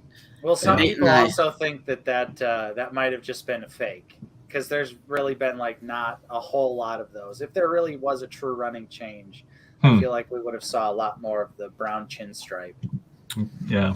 Yeah, perhaps. Real quick, Daniel Ponce asking about a good pumpkin head figure that does not cost a fortune. There is no such thing. There are no new pumpkin head figures, so you're pretty much stuck with like the old McFarlane stuff, which is expensive now. So, yeah, that's really your only choice. NECA hasn't expressed any interest in doing like a new pumpkin head or anything like that. So that's really your only option are the old expensive figures now. That's a cool looking creature, though. Oh yeah, I'd love that. Such a great movie. 100% would buy a fully articulated NECA pumpkin head figure, and it would just be massive, and it would look so good. But yeah. Jonathan Anderson, my Bly, is posed the same way. Yeah, because you know what he's doing here, right? Ready to gun down Ayla Secura. He's shooting Ayla. That's exactly what he's doing. Hey, Marvel Legends, man, what's up? What's up? Nice Marvel to see you. Man. Nice to see you. So speaking of McFarlane. Oh, there you go. I've got the Daryl Dixon. That's the only. That's the only Walking Dead figure that I have. But this is a cool piece. He doesn't stand worth a flip. I had to make a stand for him and drill holes in his feet to make him stand up. But it's a cool looking figure. The detail is fantastic on this thing. Right before McFarlane finally caved to modern action figure conventions and started putting articulation everywhere. Against Todd's wishes. You know it eats Todd up inside when he has to do those little videos and he's playing with them and he's moving all the joints. I know it's just torturing him. I know it is, but he's like, well, I guess all these. I don't know why George Lucas voiced him, but yeah, because that one bends right here and his head turns a little bit. That's it. Yeah, that is it. That was the McFarlane MO for a long time. Darth Educator. Yes, I do. Yep. Just recently posted the credit collection IG-11 review. Yeah. Kind of bought that on a whim. Yeah. Got him on sale. Pretty cool figure, actually. But Darth, my channel sort of shifted from drums to Star Wars, and now it's my new hobby. It was funny, so, like I was talking when you popped into our stream last week. Like that's what's popped up for me. I start seeing the Matt Bryant drum videos, and I was like, it was like the Rush medley. So I was like, ooh. I was like the Rush medley. Click, and that's that was funny. Awesome. Yeah. Thanks, thank you. It's fun. It's fun. Yeah, I still play. I still play all the time. I just kind of got out of posting music. Yeah. Just because I'm so hung up on this right now. Right, and the nonstop copyright claims for exactly. for covers. Exactly. You're just like, dude, it's a cover. It's me playing the song. Like that should count. I'm playing along with it. Yeah. Yeah, Right. exactly. And you took the time to actually learn to Exactly. play the part of the song. So you're like, and then on. edit it and then mix it to where it sounds okay to me. So yeah, it's a lot of work. It's a lot of work. And the room that my drum kit is in just happens to be ceramic tile. The rest of the basement is like an industrial Berber, but that room is ceramic tile. So it's incredibly loud. Oh, yes. So it's like I've always been super picky about the mix. It's just loud. So yeah, you don't have that like the natural soundproofing that you get from carpet. Exactly. Yeah. But yeah, if there was any confusion, yes, Matt does Black Series reviews on his channel. He was actually one of the first ones to do like a fixing Boba Fett's helmet. Oh yeah. Video that I saw sort of blew up on your channel. Yeah, that video's done well. Yeah. Because of course, Boba Fett, you got to fix that helmet. I know it was just off right out of the box. It just didn't look right. So, but it's an easy fix. It's a very easy fix. Yeah, which is great because I think everyone collectively panicked at first. Yeah, when we started seeing those boxed images of Boba Fett with the pinched, it's terrible. Pinched helmet. So because his helmet is really wide at the bottom. Oh yeah, it definitely like fans out a lot. So, but like you said, luckily it was an easy fix. It's easy. About 30 seconds with a hair dryer and boop. Yeah. Norsky said, "Hey guys, it's National Girlfriend's Day today. You should bring it up with your significant others for some extra boyfriend points." Yeah. Some Okay. extra points. Nice. There we Already go. got unlimited points. What's up, G-Force? Drum kit, and I see a couple of guitars. Where's the bass? Oh, yeah. Unfortunately, I don't have a bass. I got 3 electrics and 2 acoustics. And then my drum kit, the loud corners in the next room over. But nothing special. I mean, I got a Schecter, the ESP LTD. That's actually my son's guitar. Nice. That's an Epiphone Les Paul, and then back there, that's an Ibanez RG120. That is technically my daughter's guitar, but she really doesn't play anymore. But they're just here. But I still, I don't know, kind of noodle with guitar occasionally still. But that's something I wanted to bring drums up. has always been my main thing. So I wanted to bring this up because I was doing a little channel research. So you've been on YouTube for I think 14 years, is it? Since 2007. Okay, Yeah. All right, that is about 14 years. Like that's like classic YouTube. Because I think it launched in 05? So like I think so. Yeah. I think so because some of the early, I think my very first YouTube upload was a video that I actually recorded in 2005. Really? Nice. It was me playing a really difficult Dream Theater song, but then I posted it in 2007. But I think that was my very first upload. Was that cover? It was a song called "Strange Deja Vu" by Dream Theater. Yeah, that was a long time ago. Terrible camera. Some serious drumming. Well, serious everything. Oh yeah. Dream Theater on all instruments is maximum difficulty. Exactly. Yeah. It's a fun one to play, but the camera I had back then was just awful. Yeah. Just awful. So you just recently hit 3,000 subscribers, or you're now over 3,000. I'm about 55 right now. Last time I looked. If anyone's here that's subscribed to me, thank y'all so much. I mean, this is something. It's a journey. 14 just wasn't even years. on my radar. It's something I didn't even think I would reach, 3K, because I was hovering around 1,000, 2,000 for a long time. Yeah. But thanks everyone for subscribing. It's and I like that fun. It's just been the same account this entire time. You didn't start a different channel or any of that. It's been the same account for 14 years. Yeah. And now you're just hit over 3K. Like that's just like a journey. I know. That's a 14-year journey. Exactly. I mean, we started up out of the basement. What was it, 2015? Mm-hmm. Yeah. Yeah, That's cool. That's cool. It's been fun. The early days were funny because for the longest time, you couldn't upload anything more than 20 minutes long. Really? Yeah. There was a time constraint. Yeah. Remember the old days of like the original Red Letter Media Phantom Menace review is in like 800 parts because it's like, hits that time limit every So single funny. time. Yeah. So dealing with that, because for a while I was doing some like lessons, both drum and guitar, like tutorial stuff.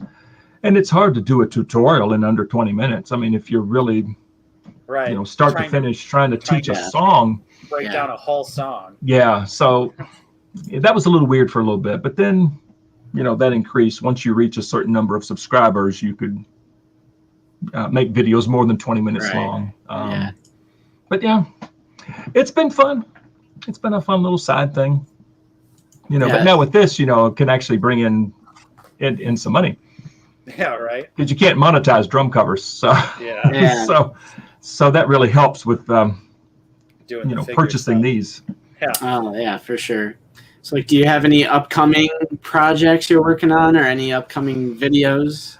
Not really. Just really just waiting on all these pre-orders to hit. Like the Rogue One wave. Still waiting on Aura saying 0. Casca, still waiting on those. Tech and Wrecker I have on order from Dorkside. Still waiting on those. Wow. So yeah, it's like I'm always behind. I mean, so, but it's okay. It's so random how it happens, though. Like, just this year, Justin and I pretty much pre-ordered the GameStop Deluxe Cal Kestis at the same exact time. Yeah. But for whatever reason, I got mine 2 months before he got his. So yeah. It's just like, I feel like same thing with Dorkside. Like, I got my Wrecker pretty early from them too. It's just like random sometimes how they just get like an early couple cases or something. And they send them out. Yeah. And it's kind of weird. With our reviews, like, we've just gotten lucky. Like with my 2 successful like regular wave finds at Walmart. Like when I found the Crosshair Hunter Bo-Katan shipper at the end of one of the aisles in Walmart, completely random. And same thing with the Casca Reeves wave. It was just luck. They got one case, and I guarantee they're never going to restock that wave ever again. They got their one case, and I got to it first. And that's like, it. Wow. Pure luck. Wow.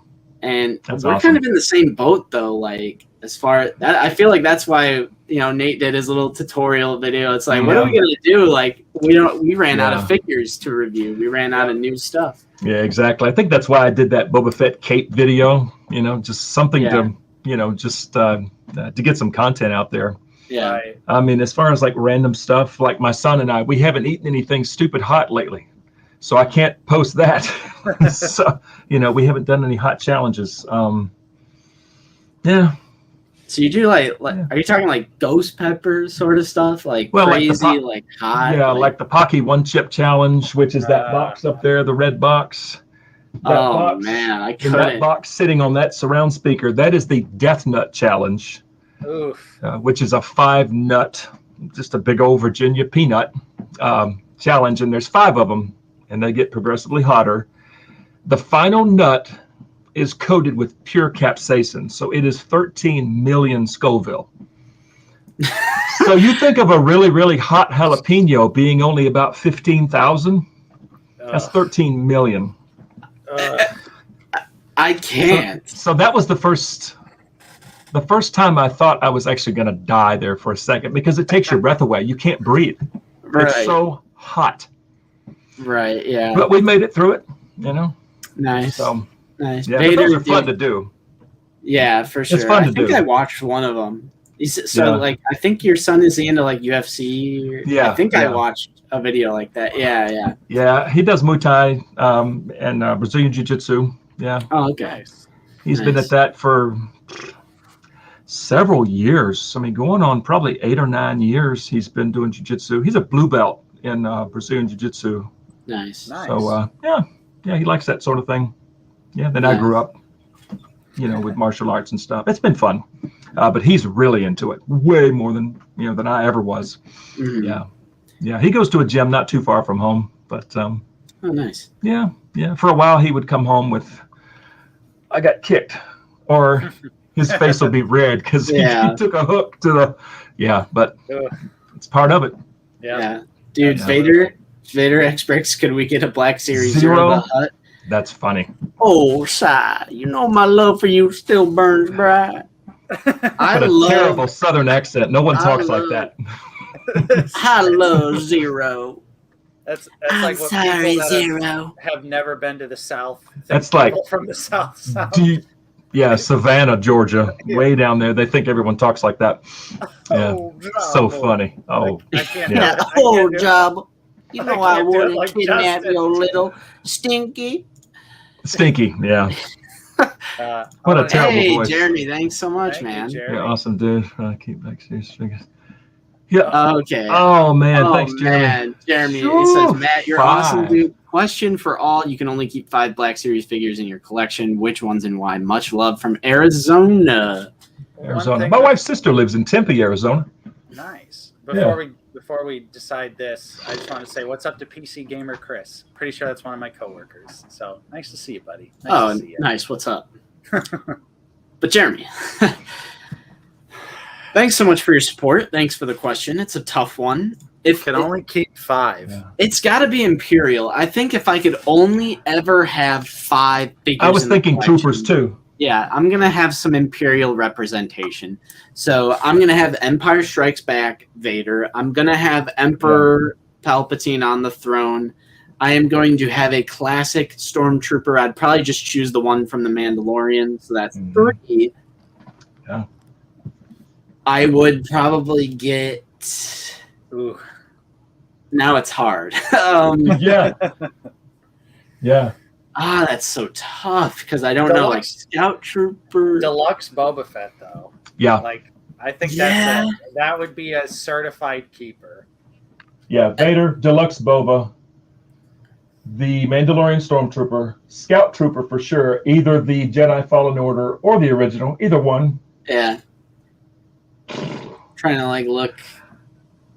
I tell you, I love the Scarif Trooper. Yeah, it's a great figure. The Shore Trooper. I love that figure. That was one of the first figures back in the day. There he is. I love that figure. He can aim down his weapon really well. Right down the sight, yeah. With single elbows and no butterfly joints. I remember that was one of the such a good figure. Points. Underrated articulation. Oh, absolutely. Yeah. We also got to say what's up to Sleeping Collectibles.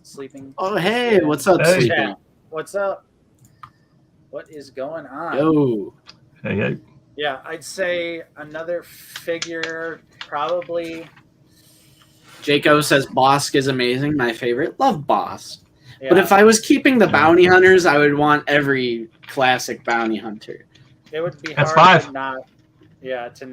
All 5. Not to want to, do Zuckuss, Forlom, the whole group, Dengar, all that.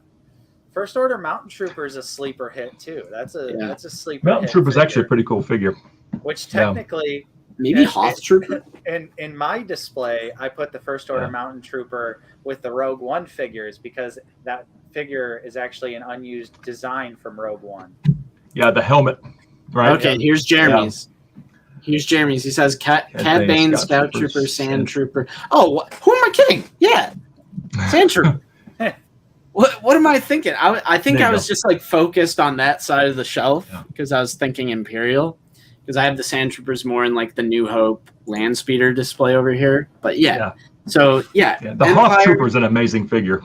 Yeah, it's one of my faves. Yeah, just one of my favorites. Mine is going to be Empire Strikes Back, Vader, Return of the Jedi, Emperor Palpatine on the throne, Mandalorian Stormtrooper, Deluxe Boba Fett, Sand Trooper, Orange Pauldron Sand Trooper. There you go. Nice. It's a nice list. Yeah. Beskar Mando, Bo-Katan. SDCC, Boba Fett. Yeah, R2D2 40th carded. Ooh. And Cad Bane. Yeah, that's the R2D2 that I found. It was the 40th anniversary. And just in the middle of nowhere, Minnesota. There was just this like sanctuary of. Wasn't it at a Meijer? It was a Walmart. Oh, okay. It was the one That's the one with all the accessories, right? All the little bits. Yeah. Like the lightsaber that shoots out, or like the radar thing, or the viewfinder. Yeah, there's tons of goodies with that one. Yeah, I just have Dagobah R2, but yeah, me too. That's still a good one. It's fine. I use the Bandai model kit as my stand-in R2 because I feel like it's a little bit more appropriately scaled. It's not as small as the Black Series one, which is like insanely tiny for an R2D2. Yeah. I know Wolfstalker David, he got the Reveltech R2D2, and that actually looked pretty well scaled for Black Series as well. Okay. That's like been my hang up. Like how do you feel about R2? R2 units are taller than you think they are. Right. They're pretty large. So it's like do you ever think that Hasbro will redo the Astromech droid at some point? I don't know, because even Chopper seems a little short. He's bigger, right? But he still seems a little short. So I don't know. Yeah, I don't know. It'd be nice. I mean, they're so funny about like making new things. They're so into, well, we can reuse this to make this, and we can pull this from this figure and make this one. Right. I don't know. It's been so long since we've seen a bunch of just brand new sculpt. Yeah, and that's what kind of like makes me think that we might never see a new updated Astromech droid. An appropriately scaled R2 unit. Yeah. Right. Yeah. And they always throw in it's got to be relevant to the entertainment. Yeah. Like an R2 figure wouldn't sell automatically because it's literally R2D2. Right. R2 is one of the figures that never sticks around. You know, you'll see him every once in a while, and then like even Dagobah R2, like it stuck around for a little bit. Yeah. Then as soon as like those figures went from like $20 to $15, it was gone. No more R2. Yeah, because I found my Dagobah Luke and Dagobah R2 in the same trip at GameStop. Nice. And I haven't seen either one of those since. So, Yeah, and that's the other thing. Gerald Laboon brings up the great point that the Dagobah R2 doesn't come with all of the extra accessories. No. They screw you out of all of those. Just the thing. Yeah. Yeah. Even though I feel like personally I wouldn't use any of the spare accessories, but I still would like to have them. Just nice to see. Yeah, that they took the time to sculpt these and make them, and Right. Yeah. Autobot Trash Talker says we need some Spaceballs figures. Yes. I would love a Barf. Barf, Darth helmet. Yeah.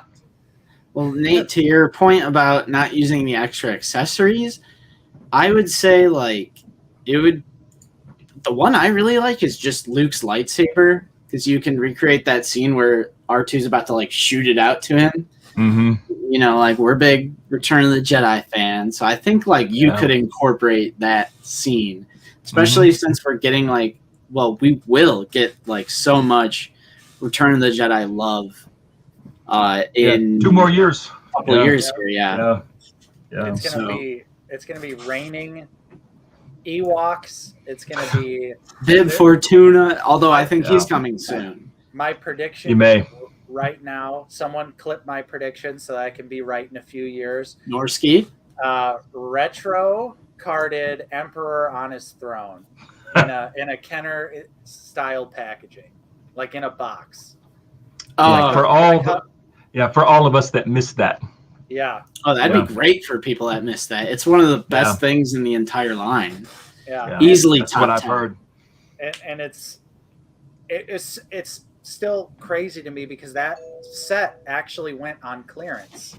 Did you guys see that? Mm-hmm. So it's crazy how that works though. Like something hits clearance, they all disappear, then they skyrocket. Like I feel like that's gonna happen when with this new Marvel Legends Katie figure from Shang-Chi that's already like $7.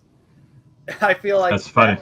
That figure is gonna, it's gonna sell out at the $7 price point. Then once the movie comes out and everyone it sort of gets into the character, then you're going to see that figure go 20, 30, Yeah. 40, 50. And then everyone's going to go, wow, remember when I paid $7 Right. for this? Yeah. I've almost thought about buying one just to Just to like, see. have that Yeah. vindication and be like, Mhm. see, I told you. Right. I told you right. this was going to happen. That's so funny. Yeah, it's always weird how that happens. Yeah. I've seen a ton of those Shang-Chi figures at GameStop lately. I mean, they're just I Yeah. mean, I think so it's many of them. I think it's simply just because the movie's not out yet. That's all Right. there is to it. Yeah. Like once the movie drops, Mm-hmm. those figures are going to disappear. Just like the Black Panther stuff sat around for a long time too, and now like pretty much all of that stuff is. I mean, obviously, of course, with Chadwick Boseman's passing too, Right. but like Right. even the obscure characters from the movie, I see the prices at, and I'm like, geez, like I remember seeing literally hundreds of these figures everywhere, and Wow. like no store could get rid of them. Wow. Jaco asks, thoughts on the Gomorean Guard? Masterpiece figure. One of my favorites. Yeah, he's in my top 10 for sure. Oh, I mean, absolutely. such a great figure. It's like Crazy detailed. Yeah, like Justin and I always talk about how there's like certain Black Series figures that Hasbro just for seemingly no apparent reason goes above and beyond for. Yeah, And it just knocks it out of the park. And the Gomorean Guard is one of those figures where you're just like, okay, Gomorean Guards, like to me, I love Return of the Jedi. Gomorean Guards are like one of my favorite things, but you wouldn't expect Hasbro to go soft goods, articulated jaw, paint on the figure, paint on the weapons. Yeah. All for $29.99. Yeah. And it's a thick figure with decent articulation too. Oh, it's great. It's great. He's chunky. He stands up right away. You put him on the table, he's just going to stand there. Yep. He's you can do the it's a great figure. The staff or the two axes, whatever you want to do. Soda pressing, I think you are the only person that doesn't like the GAM card that much. I'm sorry to say that, but yeah. And yeah, Daniel Ponce, that is a great point too. Scalpers buy up clearance items and then flip them when they're no longer available. That is true. Although to some degree, I feel like that's not exactly scalping. If the figure sells out and then the price goes up, that's just kind of like, I feel like that's a little bit more supply and demand rather than, for which one? Yeah. Just saying, like, in general, Daniel Ponce said scalpers buy up clearance items and then flip them when collectors can no longer find them. I feel like when when they're out of stores, when they're sold out, I feel like that kind of switches a little bit. Like if the figure accrues like a genuine value and later down the road you sell it for that value, that is not scalp. No. Yeah. Because that's not. I don't know, Orange Line Sand Trooper or something. Like that figure came out years ago. So like that value that you see on Amazon or eBay, that's like the real value that is just attained over time. Just market value. Yeah, just what Scalping people are willing to pay for. Like grabbing all of the Clone Wars Obi-Wans and then immediately selling them for like 100 each. Like that's scalping because it's preying on people's desperation and it's like immediate trying to get a huge return off of it. Because there's a lot of people that are desperate enough to pay it because they want that figure that bad. And they're enablers. They'll shell out the cash for it. Yeah, they're part of the problem as well. Yeah. Is the people who are like, "Yep, had to pay $100 for Obi-Wan." Like that's no, you didn't. Right. Yeah. Joseph bet I passed up the GAM guard new for $20. Is it worth it? Oh, Joseph, absolutely. 100%. Here, I'll go grab it wherever that was and get pick that figure up. Because also with the Rancor, don't be surprised. Just like Eddie says down here. You think they'll include one? I don't think they're going to include one, but I think that price is going to start going like that. Dude, I'm liking this little play day today. I have so many figures on the desk. But look at the pelt, man. It's a perfect blend of soft goods. It's like it's a great figure. The soft goods on it are just it's a minimally used. It's done I've really got mine well. like this. Yeah, it comes with 3 different melee weapons, comes with a couple of different axes, and then you have this staff. Yeah. Articulated jaw. It's one of my faves for sure. Like, Here, let me see here. But yeah, I think Look in there. I think though. There it is. So, Nice Matt, wash if, on this. If we get anything with the Rancor, I think it's going to be like so depressing set, and it's just going to be the severed arm, which is fine with me. I'd love to hang that out of the his mouth, Rancor's mouth. Yeah. So it's and to anyone out there that's on the fence about the Gam Guard, absolutely get it before the Rancor drops. Yeah. It's going to disappear. It's similarly right now, the vintage collection, the Royal Guard, which just recently came out. Now that's already starting to skyrocket because of the impending Emperor on the throne coming out. Huh. So, wow. Yeah. I mean, it's definitely something you like when these things are on the horizon, you got to pounce now. Because if you don't pounce now, you're going to spend double, triple price later. Yeah. Speaking of vintage collection, I almost grabbed Paplu at Walmart the other day just for fun. I would love to find. Yeah. Still have not seen those vintage collection figures at all at our local Walmarts. Yeah, last time I was there, they had Leia and Paplu, and I think one other one, but yeah. Yeah, because I think it's like the ATST driver single packed now, and instead of coming with the big, the ATST that was the whole the big thing. But Paplu I almost grabbed, but I went no, it's okay. I'm not going to start anything else. Right. Yeah. But the vintage collection figures look so nice when you have them in package. You start putting them on your wall. Sure. You're like, oh yeah, this is good. Just buy 100 thumbtacks and just stick them all. Yeah. It's literally look at my wall and it's all just riddled with previous thumbtacks. There's little pinholes. Yeah. Bringing up the Gomorean Guard brings up a good point because I recently got some flack on, I forgot who this was. I think it might have been you, Daniel. But they were basically saying like about me asking for a wash. Like, is that just like an obligatory thing? I'm just asking for a wash on like every single Black Series figure. But like a wash used to not be rare at all. You can't really see, but you see the black like shading in here, like that sort of paint on an outfit used to not be rare at all. They had a wash on Greedo. There's a really nice wash on Zuckuss. Which the new Greedo totally doesn't have the wash anymore. Yeah. They deleted the wash. On Zero Bang, that was you. But I've got the new Greedo on order from Hasbro. I mean, it's still going to be a great. So they changed it a little bit. Yeah, the wash doesn't look like it's on the vest anymore. Okay. But yeah, I mean, I feel like when you look at older Black Series figures, a lot of them did have washes on them. Yeah. So or shading. Right. Like some really nice shading or a general wash or. The weathering used to be so much better in the Black Series. I mean, we talked about it a little bit earlier, but the Remnant Stormtrooper kind of just looks like a burnt marshmallow. Yep. It's like this kind of stuff was not rare at all in the Black Series. And a wash or at least some shading brings out those details just 1,000 times more than just like, that's like why I don't like Zalbar.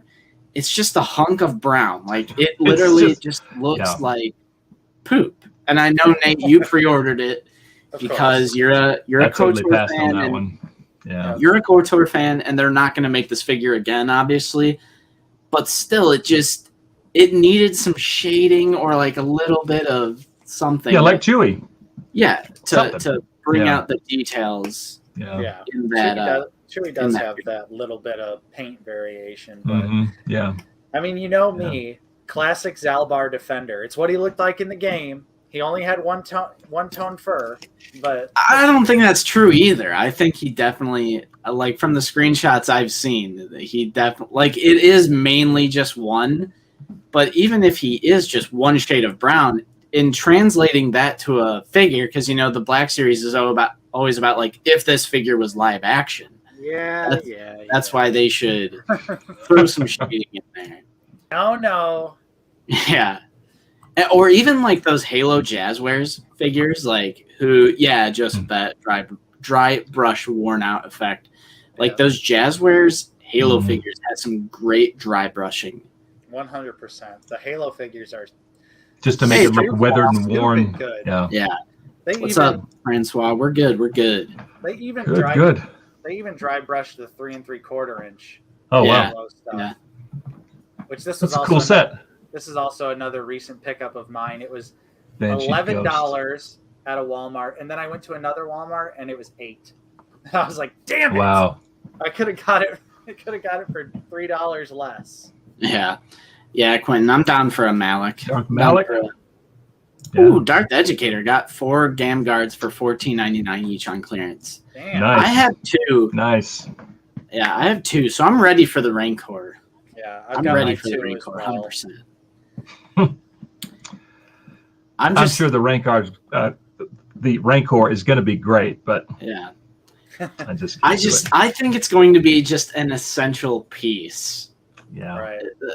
And I totally plan on selling some I think I'm going to start offloading a bunch of my first order troopers in preparation for the Rancor. So the Sith Trooper, the Flame Trooper, the Finn one where it has the blood. Oh, right.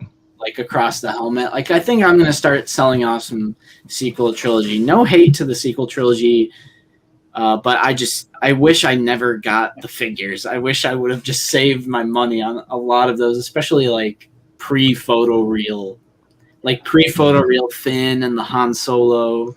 Yep. But I mean, it just goes to show,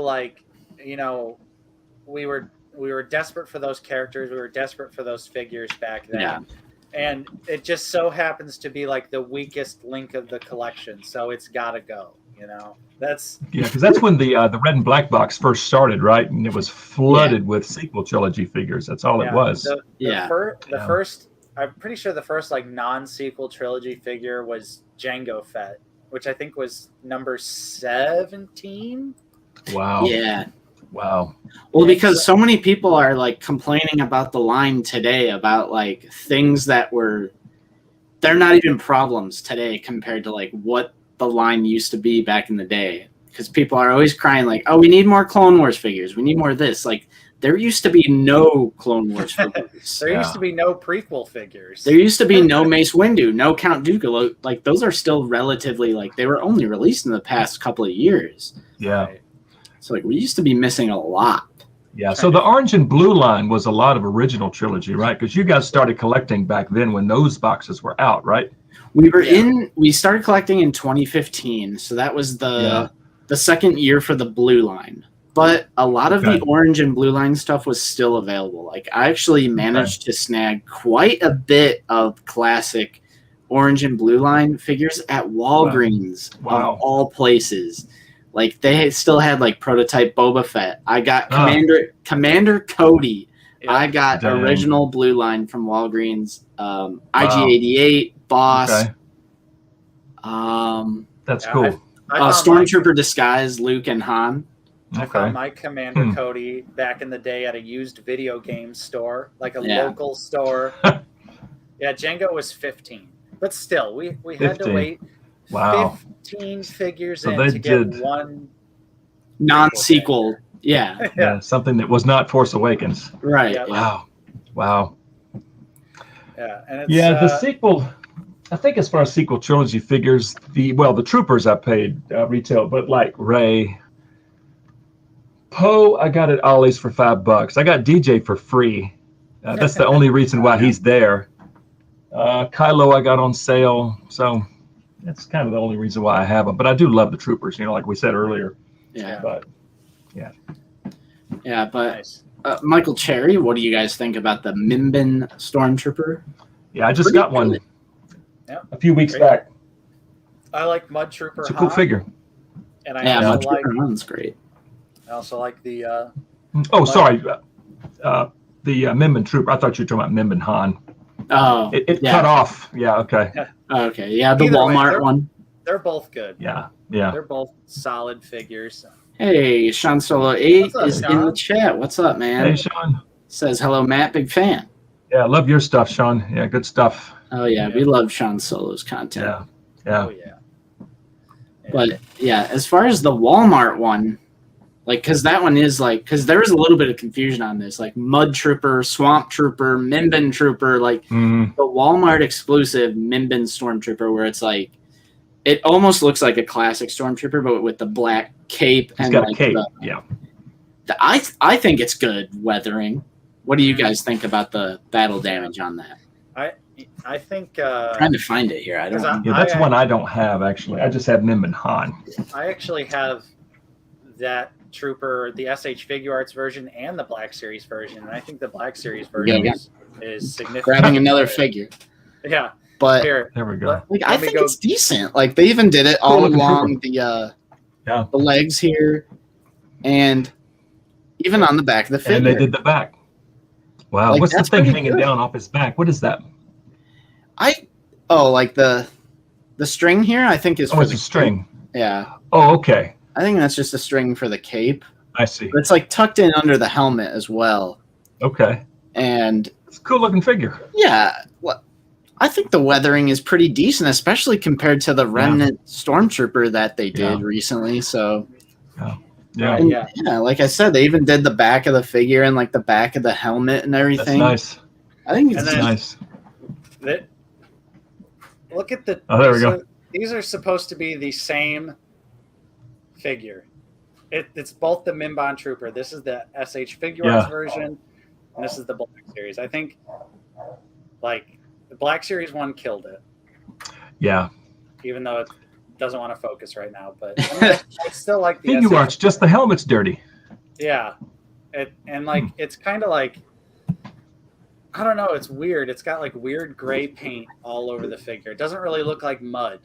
Yeah. It doesn't give the appearance of mud like the Black Series. It looks more like ashes, maybe. Yeah. There we go. Now it's going to focus in.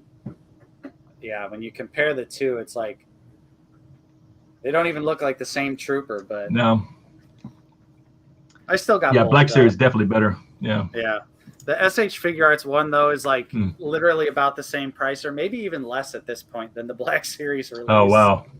So it's a great looking figure, though. I love the Mimbin Walmart Trooper. I would love one of the few troopers I don't have two of. I was never able to find a second.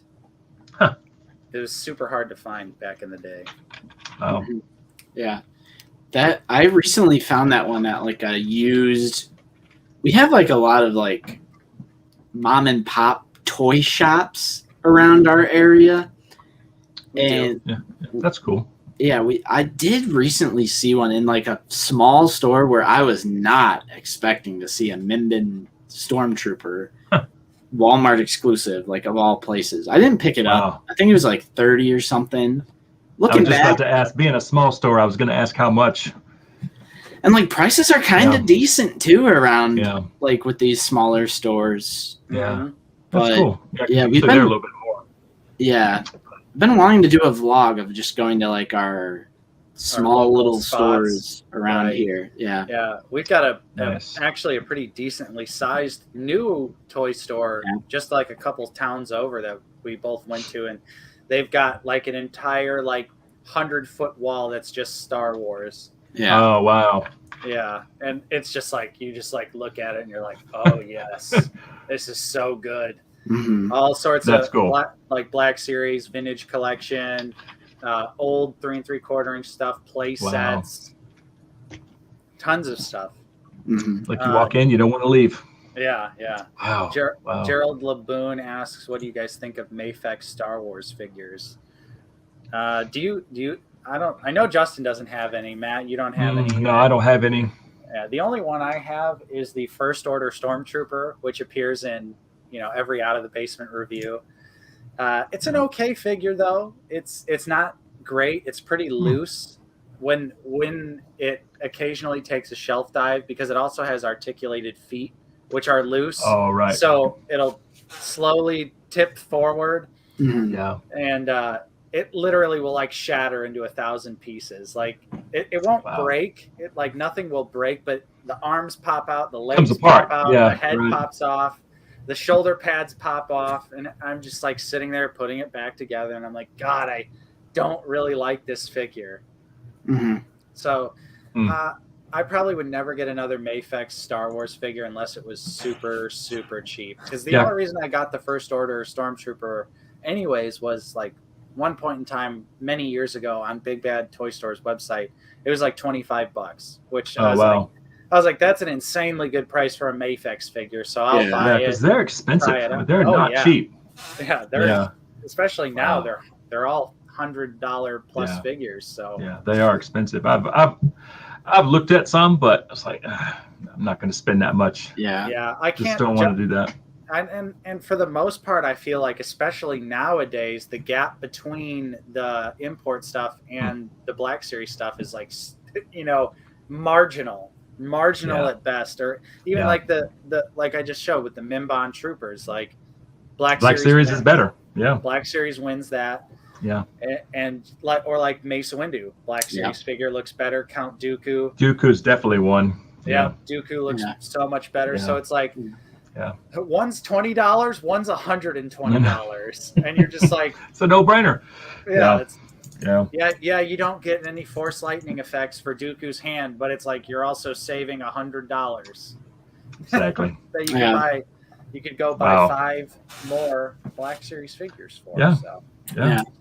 So Matt, has there been any like, maybe not crazy, but like super, like you found a gem out in the wild? Like, what's your favorite like gem find, like the best hunt that you've had, like just a crazy like gold mine that you found as far as like Black Series pickups? So probably, definitely the new Clone Wars wave.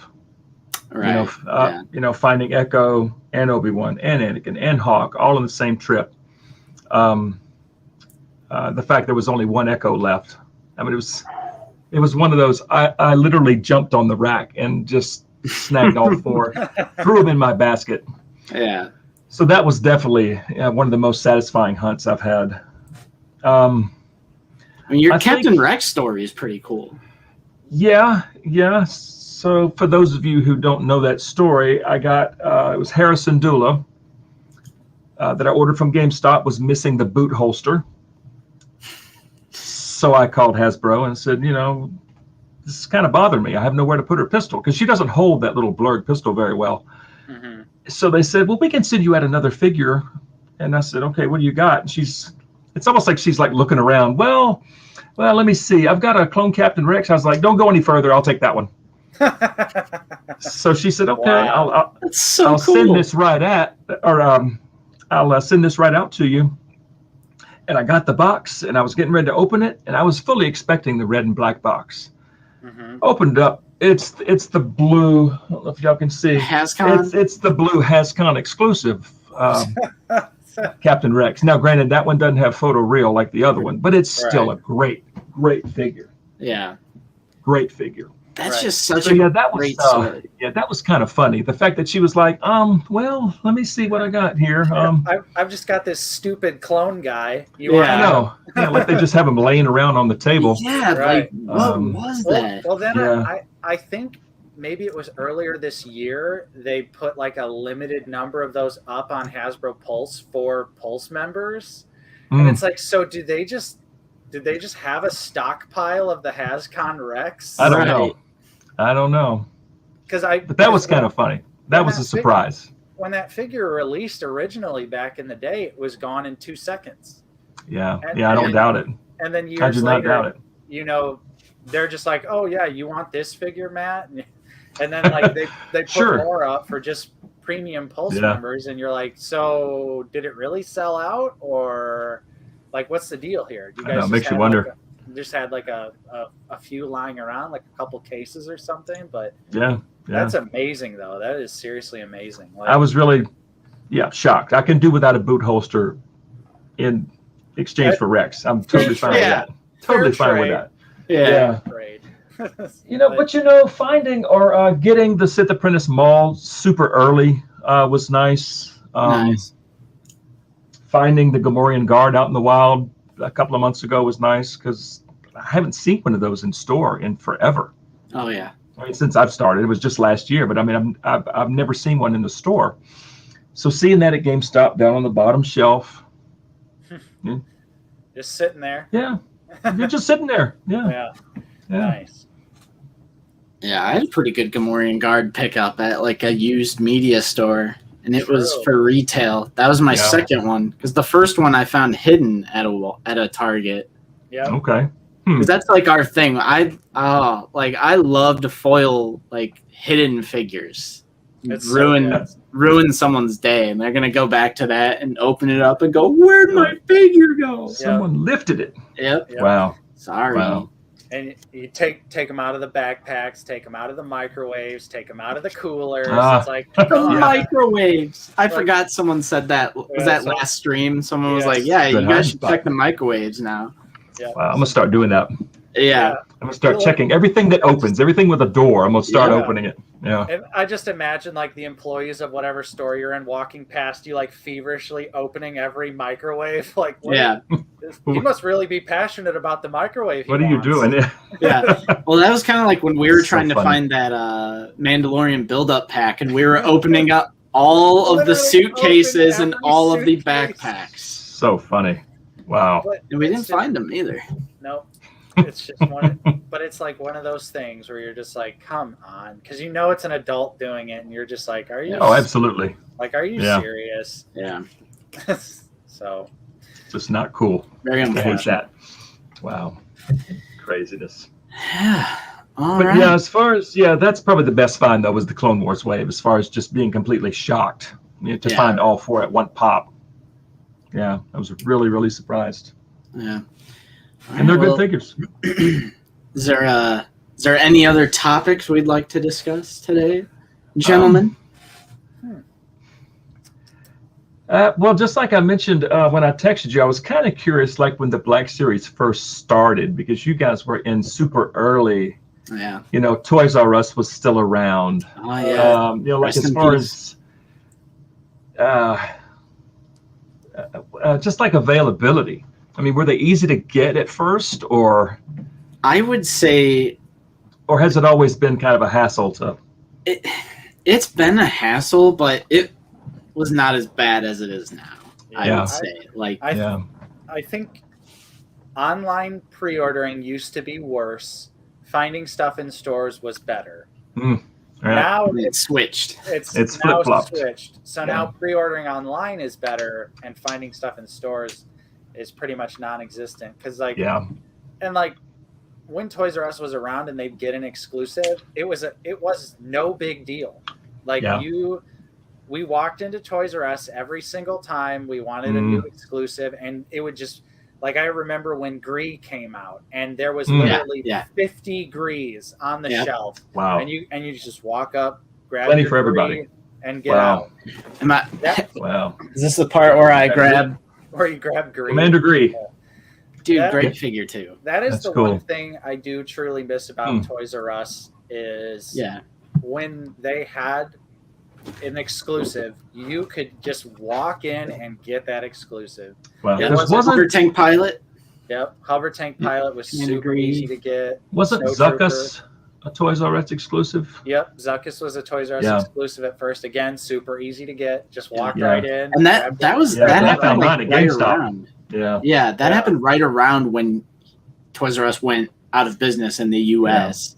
And then they kind of switched Zuckuss to like to GameStop. Yeah, it was like I think I found him in the Disney store. I think. Really? He went Toys R Us, Disney store, GameStop. Yeah. Okay. So just I think I got my Zuckuss for like $15.99 at GameStop though. Yeah, and we found it's a cool figure. Yeah. We found the Walmart exclusive Shock Trooper. No problem. 2 of them. One for me, one for Nate. Yep. Nice. Nice. I found that at GameStop. Yeah. Yeah, 1 in the morning too. So it's like nowadays it's like something comes out exclusive, BrickSeek or Pop Finder shows you that they have 6, and then there's 10, 15 people who are gonna wait outside the store, wait for it to open, and then everything's gone. That's another big factor as to I think why the hunt is so difficult in real life now is BrickSeek and Pop Finder. Few years back, I mean, I'm sure they probably did exist, but I don't think a lot of people knew about I think it was as widely used. Yeah. Yeah. So it wasn't it wasn't such a pain in the ass. Yeah. Or like Justin Now said, BrickSeek isn't BrickSeek about 24 hours behind generally? I have y'all found that? I think Popfinder is like when it's working, because both of these things sporadically work and not work, especially Popfinder. When Popfinder is working, I think it's more accurate than BrickSeek. Okay. Yeah, the only time that I've used BrickSeek really is when I was looking for Hondo at Target, and it said he was there. So I drove there, and she was like, "Oh no, he's not." She said, "Generally, we're about 24." I was like, "Okay," but they had a Mountain Trooper instead. So I grabbed the Mountain Trooper and then grabbed Hondo the next day. Nice. So it was like 24 hours difference. Yeah, it's kind of weird, but yeah. Found a Gomorean guard. Okay. When that was a Target exclusive. Mm-hmm. Exclusives were just easier back in the day. There were also not as many. It was, a few a year. Yeah, not like now where they release an entire line. It's exclusive. An entire wave. Yeah. I think things were just more plentiful in the stores as well. Like in terms of like, and then we kind of hit the dark ages of the Black Series, which was like the second half of 2015, 2016, 2017, 2018, because it was that's when like I've been saying lately, like you can tell when there's new Black Series collectors out there who are like having meltdowns when there's not like Clone Wars stuff. Like there used to be entire waves of sequel trilogy characters of every single figure in the wave is Disney Star Wars, whether that be Rogue One, Force Awakens, Last Jedi, whatever. Now it's like we have such a better variety. Sure. But those figures were plentiful, like Force Awakens, Rogue One. Yeah. Like they were stocked, but they peg warmed. Well, Kylo Ren was hard to find for a while. I remember. I really wanted Kylo Ren like super bad, and Bucky actually found one in a store, and I was like, I can't believe you found a Kylo Ren in store. And then, although now Kylo Ren is actually slowly becoming an expensive figure. Yeah, he's kind of creeping up. Yeah, because there is a Walgreens near me that had the unmasked Kylo on the shelf forever. Really? Forever, but I was not going to pay $19.99 for it, so I just left it. Yeah. It's like every time I was in there, he's still there. So there he is. Yeah, I've paid full price for that figure.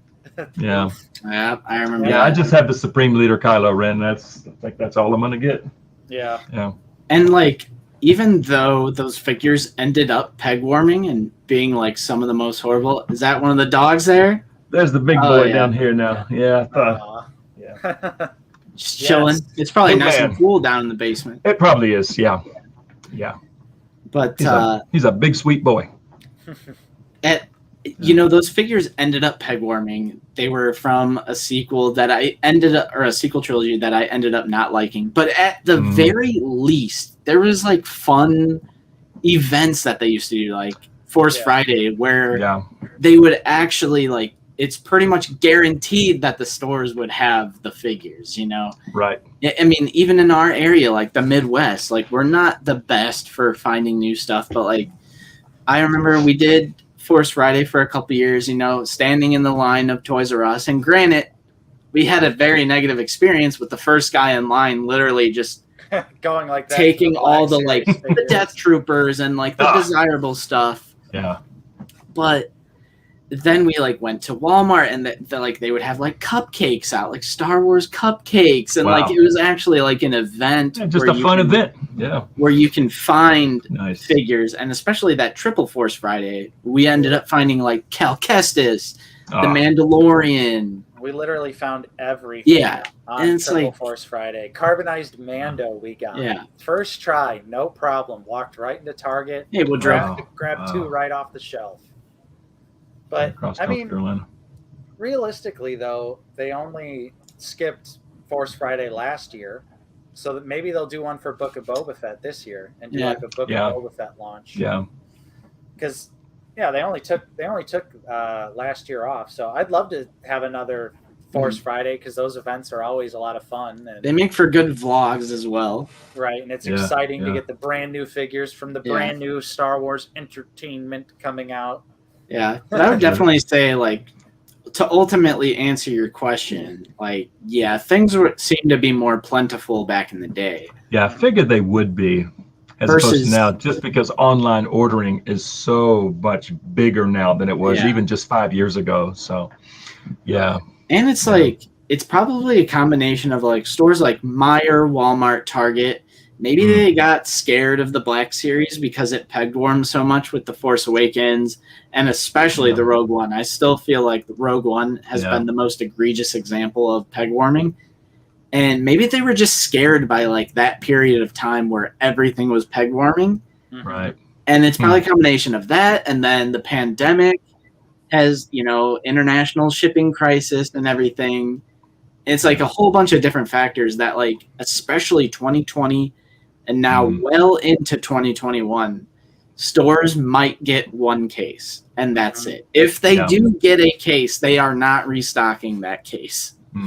So, like, the distribution is definitely the worst part of the Black Series right now. But thankfully, we have all these online Dorkside Toys, Entertainment Earth, Big Bad Toy Store for at least non-exclusives. We can easily get those things. Mainline stuff is always easy to get. Yeah.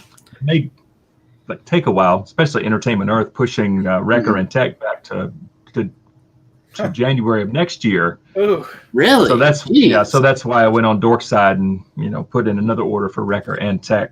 It's supposed to arrive this month, but we'll see. Right. But Entertainment Earth pushed back the remainder of Bad Batch figures till January 2022. So that's kind of crazy. Nope, not waiting that long. So no reason to wait that long. No. Yeah. But it's like the distribution and just the high amount of exclusives. That's like the two main problems with the Black Series. The figures themselves, though, best we've ever gotten. Oh, they're so good now. Yeah. I do also feel like, though, there's also a lot more collectors now than there ever was beforehand, especially due to the pandemic. I mean, there's a lot of people that started collecting just because of the pandemic. So the fact that like Star Wars returned, like with the sequel trilogy, and then now we're getting like animated series and live action series and video games, Jedi Fallen Order and everything. It's like the sequel trilogy kind of like reintroduced everyone to Star Wars, and now like the love for Star Wars has expanded exponentially because the Black Series started before even Disney purchased Star Wars, because I think they purchased Star Wars in 2014 and the line started in 2013. So like 13, and when they started out, they probably had no idea like they're gonna sell George is gonna sell Star Wars to Disney, and we're gonna have all these movies and we're gonna have to make all these figures. So it's been interesting to see like the evolution of the Black Series for sure. Yeah, and of course the Mandalorian really, I think, kickstarted Star Wars again for a lot of people. Yeah, for sure. So there's a lot of people I talk to that have been reinvigorated by Mandalorian. So I mean, and it definitely was a shot in the arm. Or for me, it was like seeing Clone Wars season 7 and then getting that first season of Mando. You're just like, I just remember me and Justin just being like, Star Wars is back, baby. It was that's some of the best Star Wars we've ever gotten, though, is Clone Wars season 7. I mean, just absolutely tremendous. So good. Yeah, it's like so good. It's like between Clone Wars season 7, The Mandalorian season 1 and 2, The Bad Batch, Jedi Fallen Order, and then also a lot of the nice Marvel comics that have come out, such as our favorite one, Vader, Dark Lord of the Sith, by Charles Soule. It's like we've been riding the Star Wars high for a while now. Yeah. And now with the Book of Boba Fett coming out in December, I'm really excited for that. Which I'm sure it's probably going to be on par, because it seems like Disney has somewhat figured out how to do Star Wars as TV. I mean, that's good though. That's it's something I'm really looking forward to, and I was kind of one of those people that was like, oh god, like a Boba Fett, like just because he's always been one of those characters that's super popular just because he's a badass design, but there wasn't much to his character beforehand. But I like what they're doing with his character now, so I'm like, yeah, bring on Book of Boba Fett. Like, I want to see what's going on. Yeah, they're going to dive into some backstory, I bet. So we gotta see how he gets out of the Sarlacc. Yeah, they have to show that. Right. I mean, that's required. They have to show that. So yeah, it is mandatory. Yeah. That's going to be great, cool. though. Nice, gritty flashback scene.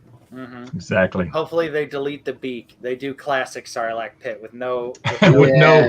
Yeah.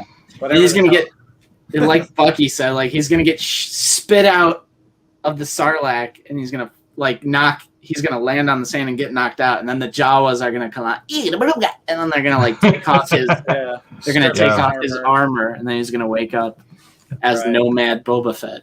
Or somebody could just say, "You're lucky you don't taste very good." Yeah. So, right. Yeah.